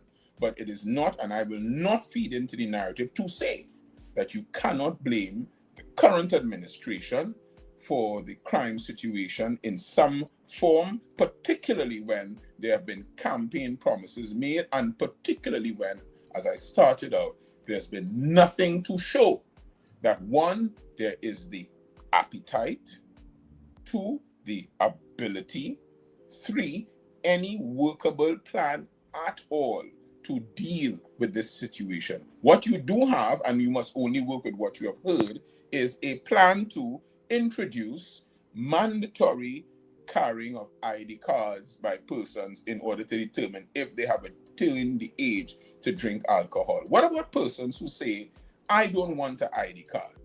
What happened? You will force them to get an ID card? That will be some very interesting constitutional issues. But what we are doing now by having this discussion is feeding into that narrative that takes us away from the core issue, which is the reduction of crime. I would like to see crime reduced in Trinidad and Tobago because crime affects us all. I do not want to make it into a political football because that is uncharitable. It does not represent what I think the country needs at this time. What I am saying, however, is that promises were made, and you say 6 months, but during that time, sir, I didn't say 6 months. They said 6 months. But you have said that they have said 6 months, okay? Because they said 6 months. But the grass is growing while the 6 months is being allowed to take its course. That is my view. But MP, you raised something there just now that in our discussions this morning we didn't, and I'm happy that you said it because it's something that should be considered. There are some people who just do not want to have an ID. You understand? They've not had one. They don't want a driver's permit. No. They don't wish to travel anywhere, so they don't require a passport. So there are some people who are maybe just have a birth paper, if so much. Yes. And you're right, if I may interrupt, Wendell, you're right, Senior, it becomes a constitutional issue. But, and if I may, I don't know how to phrase this, but let me say, I have to blame the PNM on a certain perspective for allowing the UNC to get the requisite majority to be able to institute some of these things. So all we have as a check and balance is really the independent senators. Would you agree with that? I would not agree with that to this extent. Somewhere along the line, the People's National Movement, before the elections and during the elections, the plot or the majority was lost.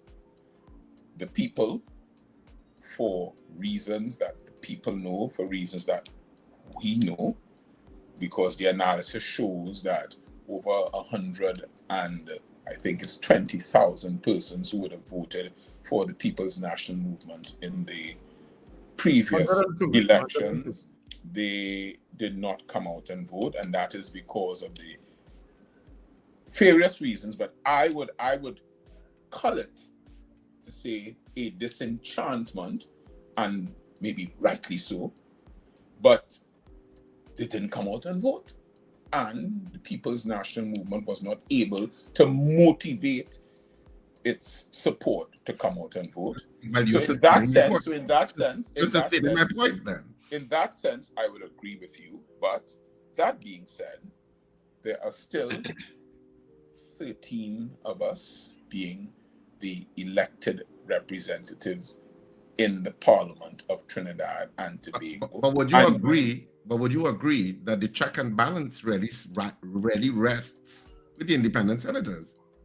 No. There are many ways to achieve check and balances. There are many ways to achieve checks and balances. And I would say the first port of call, and if you just take it in logical steps, the first port of call is the House of Representatives. And I assure you, Mr. Raghubar Singh, that my voice will be heard. It will be heard as it was heard when I felt that the legislation to deal with the retroactivity of the pension, I felt that it was ad hominem. I felt that it smacked of a runaway singling out of one individual. I understood what was the rationale behind it. I did not agree with the way that it was executed, but they have the majority. But I can tell you, Mr. Raghubar Singh, Mr. Stevens, that they will be called upon to account. One, they will not, and I will not be part and parcel of sitting silently when a majority of 26 plus 2 from Tobago. Yeah, 28 basically. Yes, it is. It is what it is. And that's why I'm saying the numbers, I hear you, and I hear that the opposition will have a voice in terms of the legislation. Yes. And you're right that pension amendment bill was ad hominem, but the PNM didn't even stand the ground and say we vote against it. You all abstained. Because everybody abstained. Nobody voted against it, even on the independent Senate bench, which I found curious. Well, because I will tell you why. There's an aspect. This is not a job for simple minds, you know. This is a job that engages your gray matter, engages your ability to analyze things.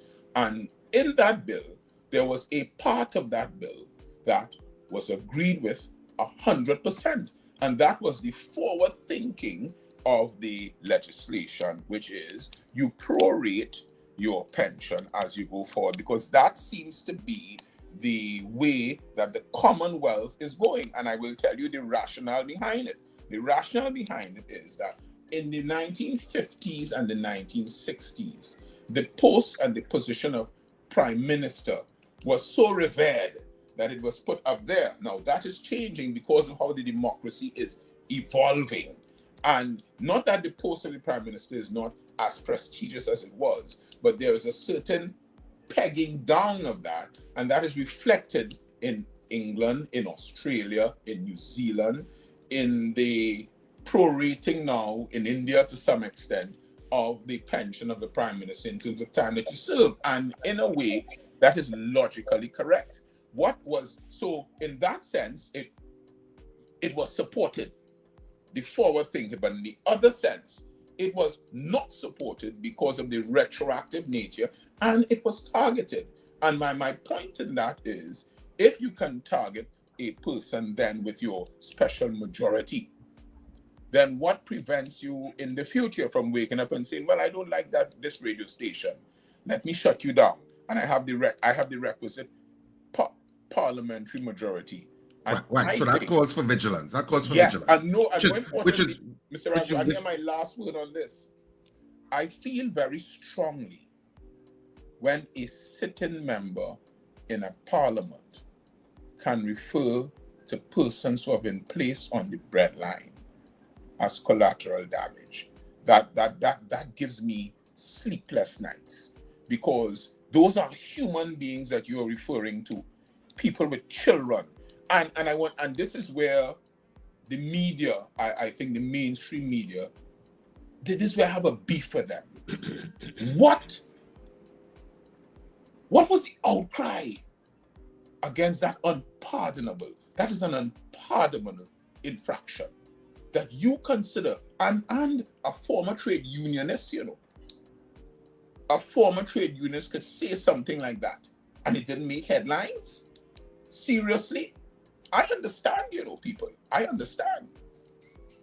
And I am happy with the position that I am in, that if after 5 years in politics, all you can say about me is I ride a bike, I eat breadfruit, and I roast a cold pot, I'm happy. That's all, You can't say anything else.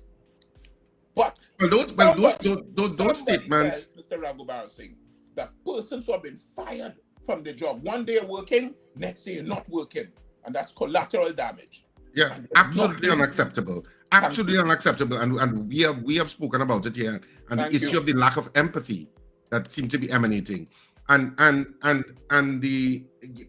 getting back to the broader discussion of that constitutional majority, I've stated on record that I don't believe either party deserves a constitutional majority. And I have always stated that. Wendell knows that. I've always said neither party in this country deserves a constitutional majority. Let them come to consensus if they want to do something that's constitutionally affects or goes against certain privileges that are protected in the Constitution. But because of the PNM, and I'm coming back to kind of blaming the PNM. Yes, you are. In terms of however they did their campaign, the UNC now has a constitutional majority. Now, as I said, I don't believe either party should, but they have the numbers. They have the numbers from a mathematical point of view. The only numbers they don't have is in the Senate. And that's why I say the check and balance. The opposition could talk and the opposition could echo opinions and the opposition will have a voice. But ultimately it's a numbers game. And the numbers are in the UNC's favor with regard to whatever. And there's some things that the Constitution needs to change. I'm not saying no. And of course, the independent bench becomes really the substantive check and balance, together with the opposition. Together with the opposition in terms of the Senate. I have a different. We may arrive at the same final position, but I have a different working out of the sum than you. I start by accepting the fact that in the last general elections on the 28th of April 2025, the country, the people of Trinidad and Tobago, those who came out and exercised their franchise, exercised it in a certain way, and that certain way made the numbers what they are now. That is accepted. The numbers being what they are now, Mr. Raghubar Singh, does not mean that I will accept bullying, ad hominem legislation, the references to human beings as collateral damage. There's one thing in the parliament, but there's the other parliament. There's a bigger parliament, the parliament now of the people, the parliament of the courts, the parliament of conscience. And I'm of the opinion, sir, that in that regard, there is still much to be done. And on the point of the independent senators, I would want to ask you, why do you think in the first instance, the spokespersons of the United National Congress came out and attacked the independent senators? You know why? To make them punch drunk, to make them scared. That is the purpose for what it was done, But it seemed to have worked. Listen, exactly. And I saw it and I said, what a strategy. So you come out up front because there was a vote in the Senate as it relates to the TTRA and other things, and they saw the position of the independent senators. And it's really, in a way, it's not really, it's independent in the sense that they're neither government nor opposition, but they're the president's pick. And the attack on the president's pick by the UNC was done to shy them away, to take away what they have, their right and their ability to stand firm on certain issues. So they took in front. Now, whether or not these senators have the wherewithal to understand that that attack cannot affect them because they are not in any way beholden to either side, is something that they would have to they would have to concatenate in their own time. But for me, it was a strategy, and it was a strategy, sir, that seems to have worked. I will ask the president pick senators, in other words, the senators appointed by Her Excellency, to stay true to your oath and not be intimidated by those unsavory tactics used by the government. But MP, you are also using the same term that they use to describe the senators. For all intent and purposes, we know them as independent senators appointed by the president. That's what we've known them as. Why all of a sudden this label on them as the president's pick or the president's senators? Because, sir, I'm not imporous to common sense and to an argument that has an attraction to me. When I looked at it, they've been called independent senators, and that is what they are supposed to be. But if we give them the correct nomenclature, it would be those that have been appointed by Her Excellency. So I am given the correct name, but I would also ascribe to the word independent and ask them to guard that independence very jealously and not be swayed by any commentary from those within or without the Senate. But I think the independent senators will also listen to the House and the arguments that are made in the House with regard to legislation that eventually makes its way to the Senate. So I think the onus is on the opposition to have cogent arguments and intellectual arguments if they oppose legislation that your grounds for opposing it can hold water and come up to intellectual scrutiny. And I think that's how independent senators will look at it. And the leader of the opposition has said that she will support good legislation. Agreed. And what I have to say is that the position taken in the House of Representatives is persuasive, but is not binding. No.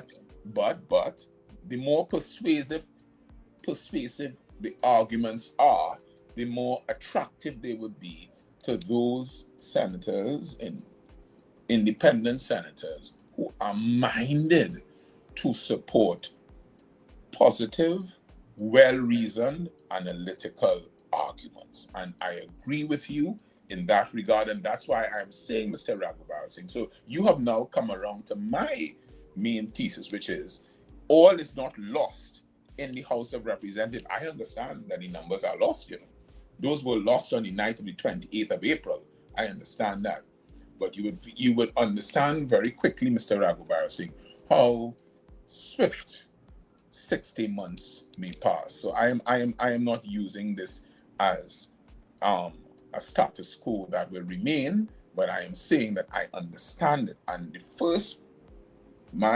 this is my way of working out the sum.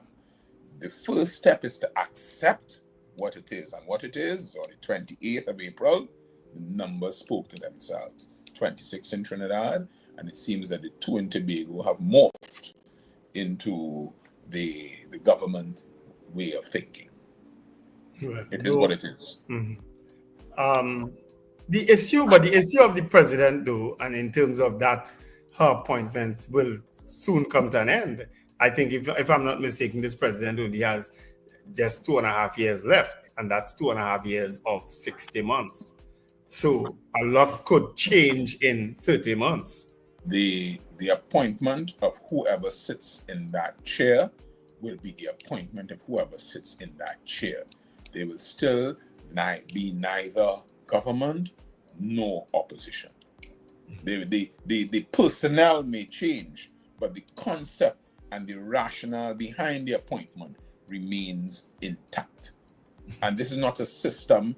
It is not the first time that we've been doing this rodeo, and it certainly will not be the last time.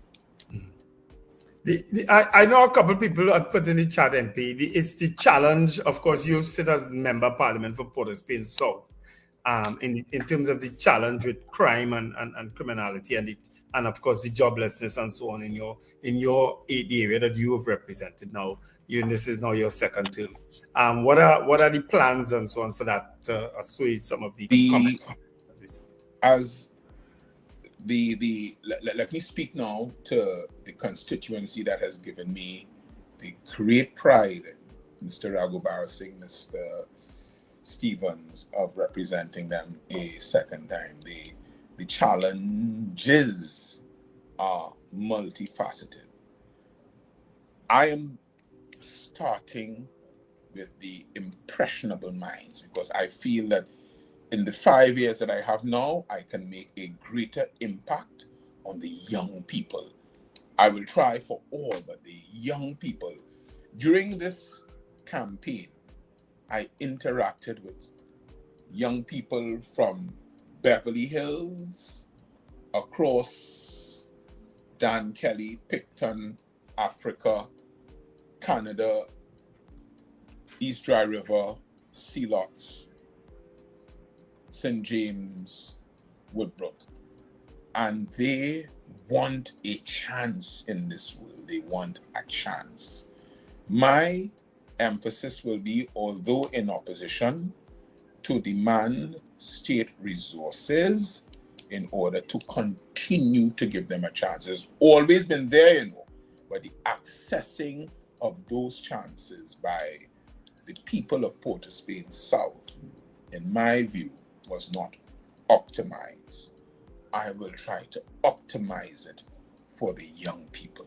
I do not know how the programs will go, the civilian corps, the MILAT, the normal school education. The first part is for them to stay in school and get a full education. Do you know, and I want to tell them, I start also by telling them my story. Do you know how heartening it was, Mr. Raghubar Singh, that when I woke up on the 29th, I could say, yes, I've gone from government to opposition, but I have a profession, and I have to thank my mother for ensuring that was our only, two social contracts. One, make sure you have your education. Two, to be root your elders. And once I kept that part of the promise, she kept faith with me, and I was so grateful. It didn't dawn on me yet, but I was so grateful. And I want to explain that to them. I want to tell them that we may not, when I hear people like Philip Alexander, and they talk about Scotland being being someone who was being singled out and privileged. I wasn't privileged, I come from you can see my ancestral home in Four Roads, Diego Martin. But my mother made me privileged because she had one child and she focused on one child alone. And that is what I want to explain to them. You work within your means, and I want to reach them first because I think that they deserve a chance. With the others, Mr. Raghubar Singh, meaning the older heads, we have a battle ahead. The battle ahead is clear. They are considered by this regime to be collateral damage that has stuck in my craw. I cannot get it out, I must tell you, because I just can't see how you can refer to human beings who are being affected by your actions as collateral damage and say that you came from the trade union. I want to know what Lyle Townsend may be turning in his grave. And I want to address them. I tell you, with all what little gray matter that I have in the law, I will fight this, what I call summary dismissal of these 10,000 people. I find it unconscionable, Mr. Raghubar Singh, at this time, and those are my plans. So, to concretize it, ask the young people to utilize what the PNM government in the past has put in place. Make sure that they optimize their life chances. I would also have a word with them to slow it down. Life is not running away, but that will be my main foci in that area. And then I know this is where we're going to have to leave it. I know you had a time limit. I am always grateful to be on your program. I think I can beg pardon for an extra 10 minutes because I am buoyed by the nature of the discussion, and I think I can do an extra 10 minutes if you would have it. Great. Of course. Well, in terms of representing the people who would have, of course, recently lost their job and a source of income and so on, a lot of them single mothers and so on. What have you done thus far? What do you intend to do thus in the future to help those same people? That's one question. The other part of that question is a lot of construction activity was taking place by the previous government too in Port of Spain South, the social welfare building, the building at the two social welfare buildings, and quite a bit of even housing stock that was also on the cards. How is that to be addressed? Because those things have come to a complete standstill also. If you're talking about, well, firstly, the building for the socially displaced, which is at the bottom of Old St. Joseph Road. Yes. I have not spoken to the personnel who are involved in that project. I don't know, so I cannot say, but I've noticed that there's been no work. It will not surprise me. Nothing that will happen now will surprise me, but I would hope that will continue. That is one aspect. Then, of course, there's the social development headquarters, which is on Victoria Tragway Road, Victoria Avenue. I hope that will continue because both had a rationale. The concept of the socially displaced in Port of Spain is something that affects not only the city, but I think it affects the soul of the capital. And you have persons there who, again, I say they are human beings, and for whatever reason, be it physical, mental, in some cases emotional, in some cases spiritual reasons, they have found themselves in this position, but they are human beings nonetheless, and they would need a start to rehabilitate themselves. And the physical part of it is that they present quite a challenge in the city. If you look at where Royal Bank is opposite KFC, that is by Cipriani's statue, you would see that some of they congregate there, and it's really an unsightly it's just an unsightly and unseemly scenario, and you empathize with the persons, but you also want to have your capital city in a way that persons will be attracted to it, and that is why that facility was being built. I think that the rationale is still there for it, and I hope that it continues. I have not yet spoken to the Honorable Minister in charge. As we settle down, I will make inquiries, but my main inquiry, Mr. Raghubar Singh, Mr. Stevens, is the summary dismissal of these workers. That is something that bothers me. One day, you're working, you are expecting an income, and without you doing anything, without you being at fault, without there being any disciplinary infraction on your behalf, without you having cursed a foreman, without you having been late for work, you are terminated. Let us say, for one moment, let us buy into the narrative of the government that the CEPEP makeup was the most corrupt ever. Assume, but not admit that. Say all. So the brush that they painted, the broad brush, all. What happened to the workers who went out on a daily basis, and you can see them? You see them in St. James. You see them in Woodbrook. You see them on the Beetham. You see them in Dan Kelly. You see them in John. You see them in Beverly Hills. You see them in East Dry River. You see them on the highway. You see them in Caratal. You see them in San Fernando. You see them in Moruga. You see them in Mayaro. What happened to them? They corrupt. The silence answers my question. And that is my main beef with how this was done.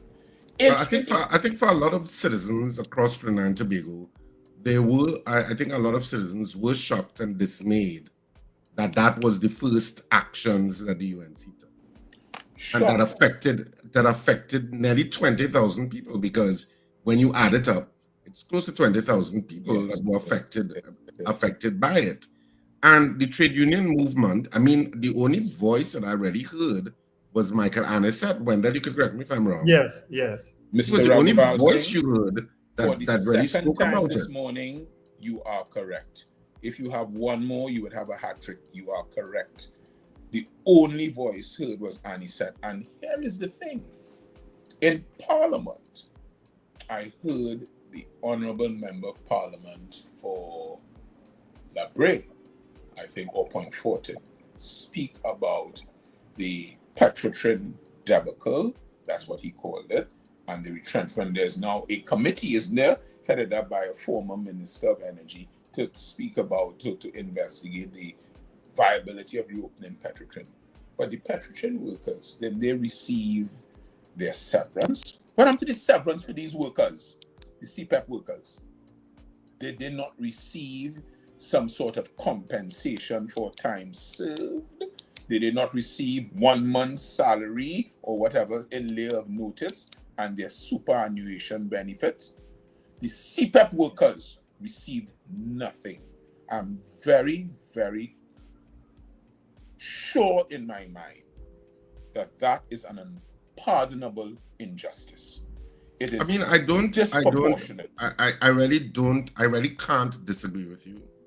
I think that the UNC will have to answer for that at some point, that 20,000 people are without jobs as one of your first courses of action in this administration.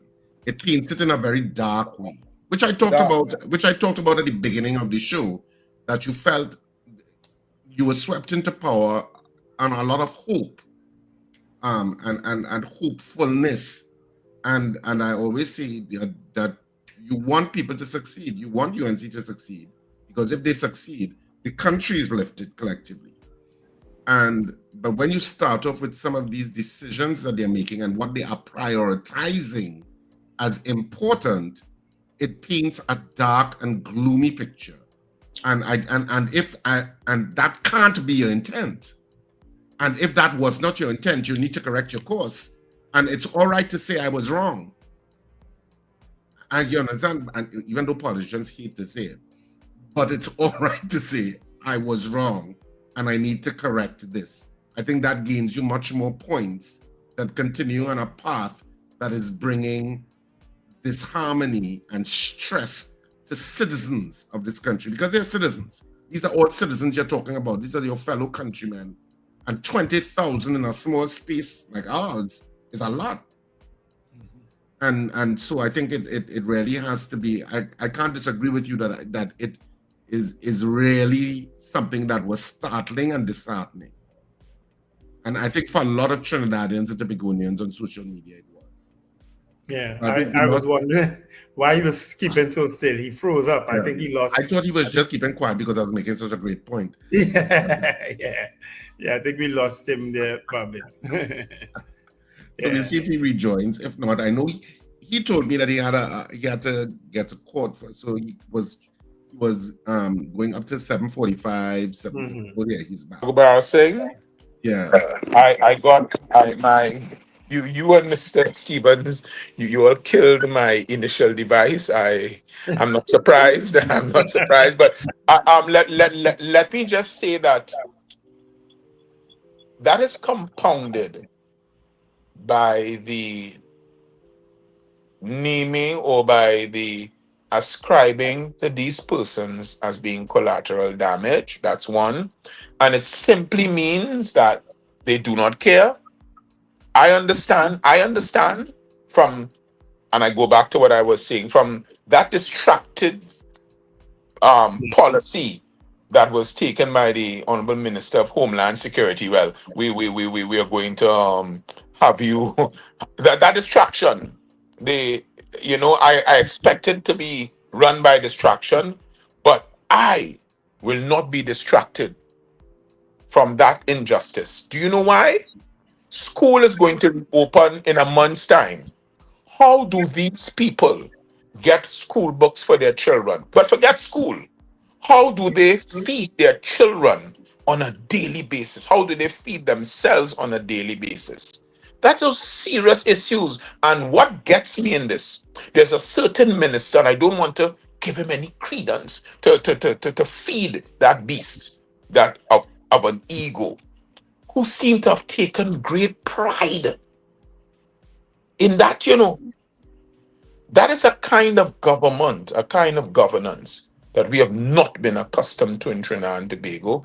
That's a kind of callousness that I have not been accustomed to, and I rail against that.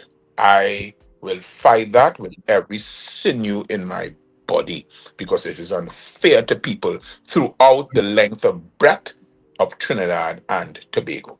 And that's where we're going to have to end it this morning, because it's now 8 a.m. on the dot, and we have to go to our news. So thank you, Keith Scotland S.C, for speaking with us this morning. You all are very welcome. You must ask Mr. Stevens the difference between out of favor and out of favors.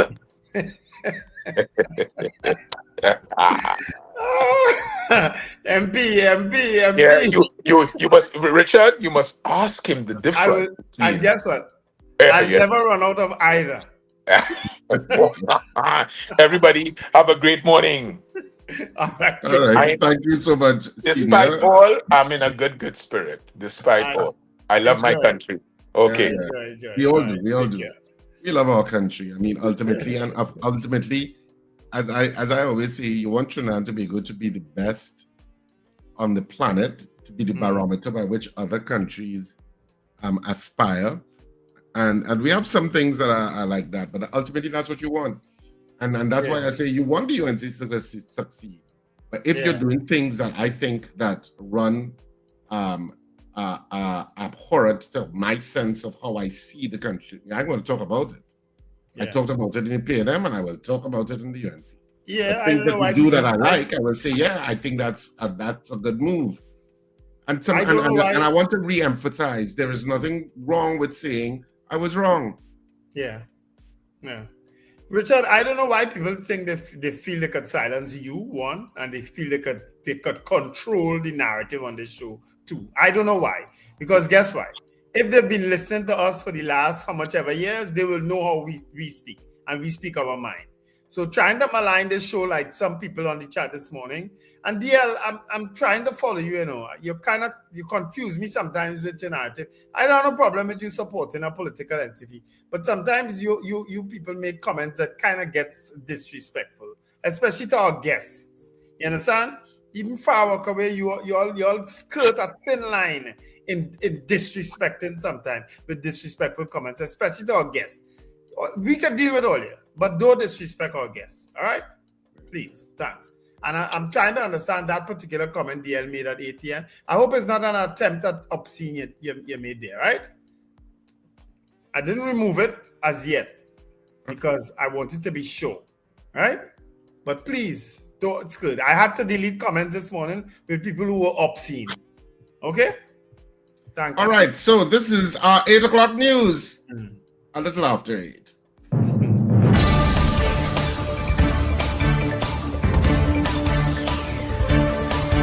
The news you need, the clarity you deserve. Local, regional, global. This is Net Radio News Now. This is your news update for Monday, July 14th, 2025. I am Amanda Mitchell with New Era TT Radio and M&E TV.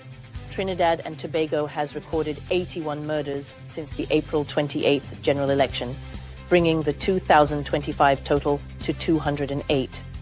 While this represents a decrease from the 308 recorded by mid-July last year, concerns about crime remain high. Homeland Security Minister Roger Alexander is asking for public patience, citing years of underinvestment and poor planning that weakened the police force. He revealed delays in acquiring critical equipment like body cameras and bulletproof vests, promising new laws including stand your ground, and home invasion legislation to help citizens protect themselves while broader crime-fighting infrastructure is strengthened. 2 companies linked to PNM councillors received nearly $9.7 million in CEPEP contracts under the previous administration, according to a Guardian media investigation. Councillor Nigel Coutier's company, Kudos Cleaning Maintenance, secured contracts worth $3.7 million, while Marishow Maintenance Limited, tied to former councillor Jennifer Marishow, was awarded $6.7 million, despite being struck off the company's registry for non-compliance. Public Utilities Minister Barry Padarath accused the former PNM government of using CEPEP to reward party loyalists, saying over 75% of contracts went to PNM-held constituencies. The CEPEP board faces criticism for missing audits since 2014, with $2.5 billion in spending unaccounted for between 2018 and 2024.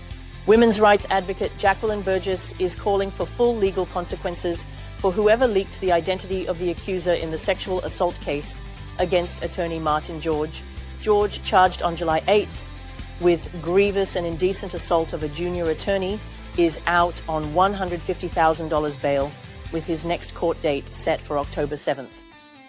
Burgess condemned the leak as irresponsible and harmful, warning that such breaches threaten victims' lives and careers. Police Commissioner Alistair Guevara confirmed an investigation is underway, reminding the public that identifying complainants in such cases is a criminal offence. The High Court has dismissed a lawsuit by 23 police sergeants who challenged the expiry of a promotion list without being elevated. Justice Ricky Rahim ruled that while officers had legitimate expectations based on past practice, there was no legal right to promotion after the list expired in December 2023. The court agreed that the commissioner has constitutional authority to manage the service and that a fresh list better reflects current performance. Only 7 out of 270 sergeants passed the latest qualifying exam. The tragic death of 17-year-old Kaylee Poonen in a car crash in Day Bay last August has reignited calls to raise Trinidad and Tobago's legal driving age from 17 to 21. However, Arrive Alive director Sharon Inglefield says data doesn't support this change.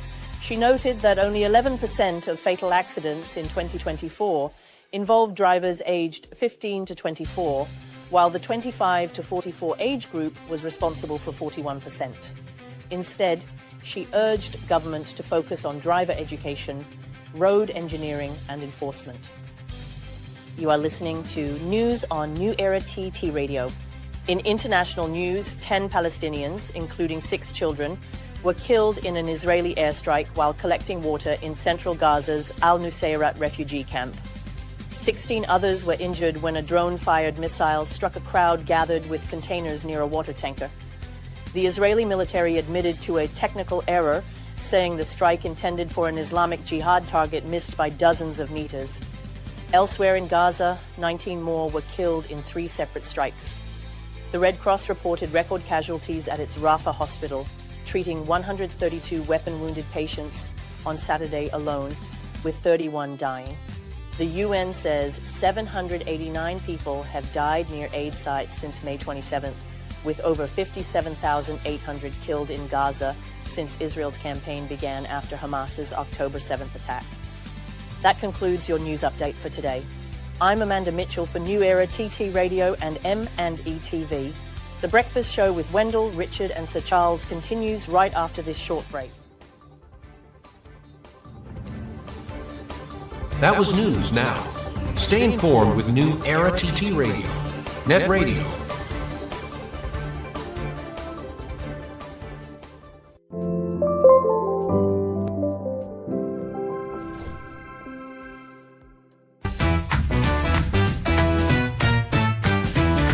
Advertise with us on New Era TT Radio, the fastest growing streaming platform for talk in Trinidad and Tobago. Audio and video ads welcome.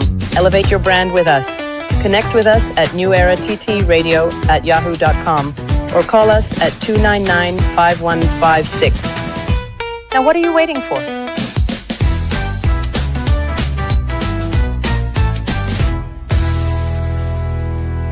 Charm Flair Auto Services Limited, your one-stop auto repair shop, located at number 1 Industrial Lane, Chamflair, right opposite the brewery on the Eastern Main Road. Yes, we do it all. Repairs to all makes and models, from your everyday sedan to SUVs, light trucks, pickups, and panel vans. We're also the sole distributors of Davanti tires, certified VTS inspection station, plus a wide range of services: oil change, front end and suspension repairs, tune-ups, tire alignment, batteries, electrical work, radiator and cooling system, AC repairs, and accessories galore.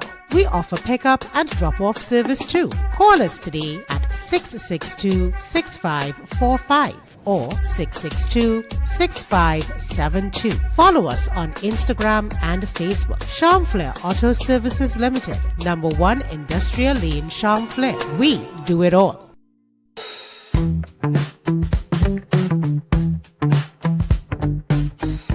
S&H Rumbox, 137 Western Main Road, St. James, for all your retail and wholesale needs for alcohol and non-alcoholic beverages.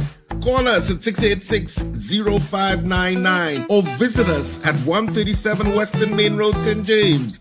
S&H Rumbox, drinking out of the box. Looking for trusted, affordable security and property services? Horatio Services has you covered across Trinidad and Tobago. We offer battle security, canine patrols, 24/7 protection, and all sorts of private investigations, discreet, professional, and effective. But that's not all. We also provide construction. From building to renovation, we bring your vision to life. Landscaping, keep your outdoors looking sharp and inviting. Maintenance, repairs, upkeep, and everything in between. At Horatio Services, you get professionalism, reliability, and personal care. Whether it's safety or property support you need, visit us at Marino Street, Arima, or call 388-7070. Today, Horatio Services, protection, precision, peace of mind.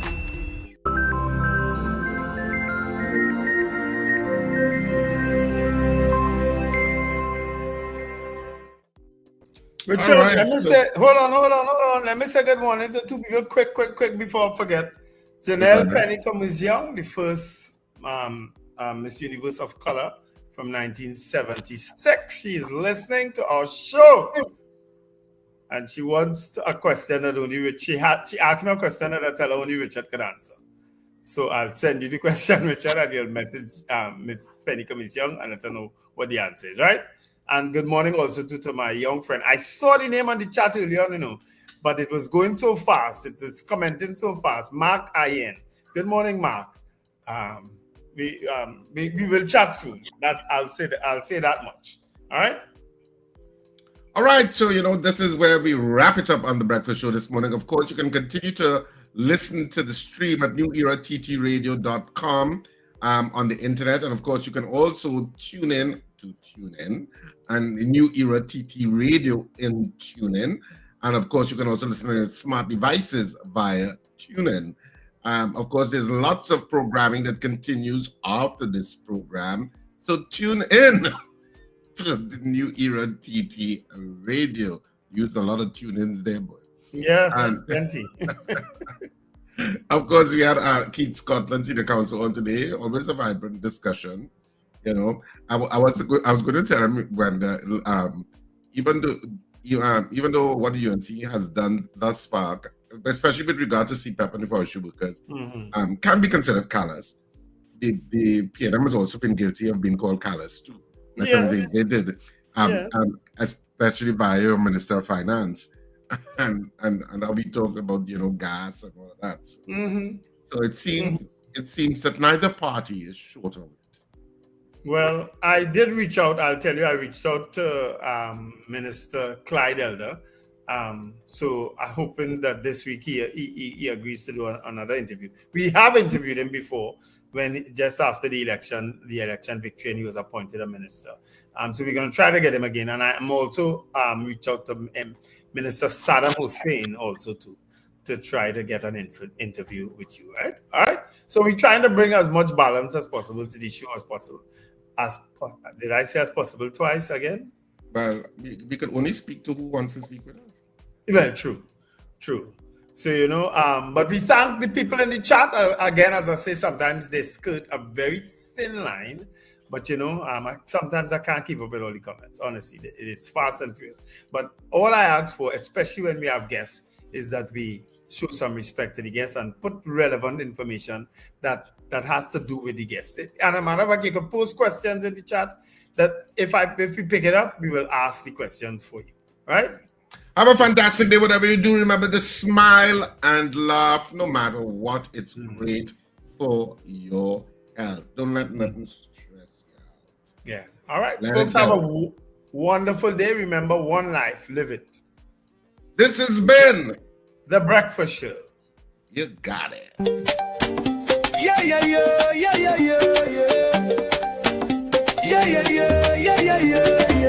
Wake up, it's a brand new dawn. The breakfast show got the vibes turned on. From Maracas Bay to the Savannah line. Let's start the day in Caribbean prime.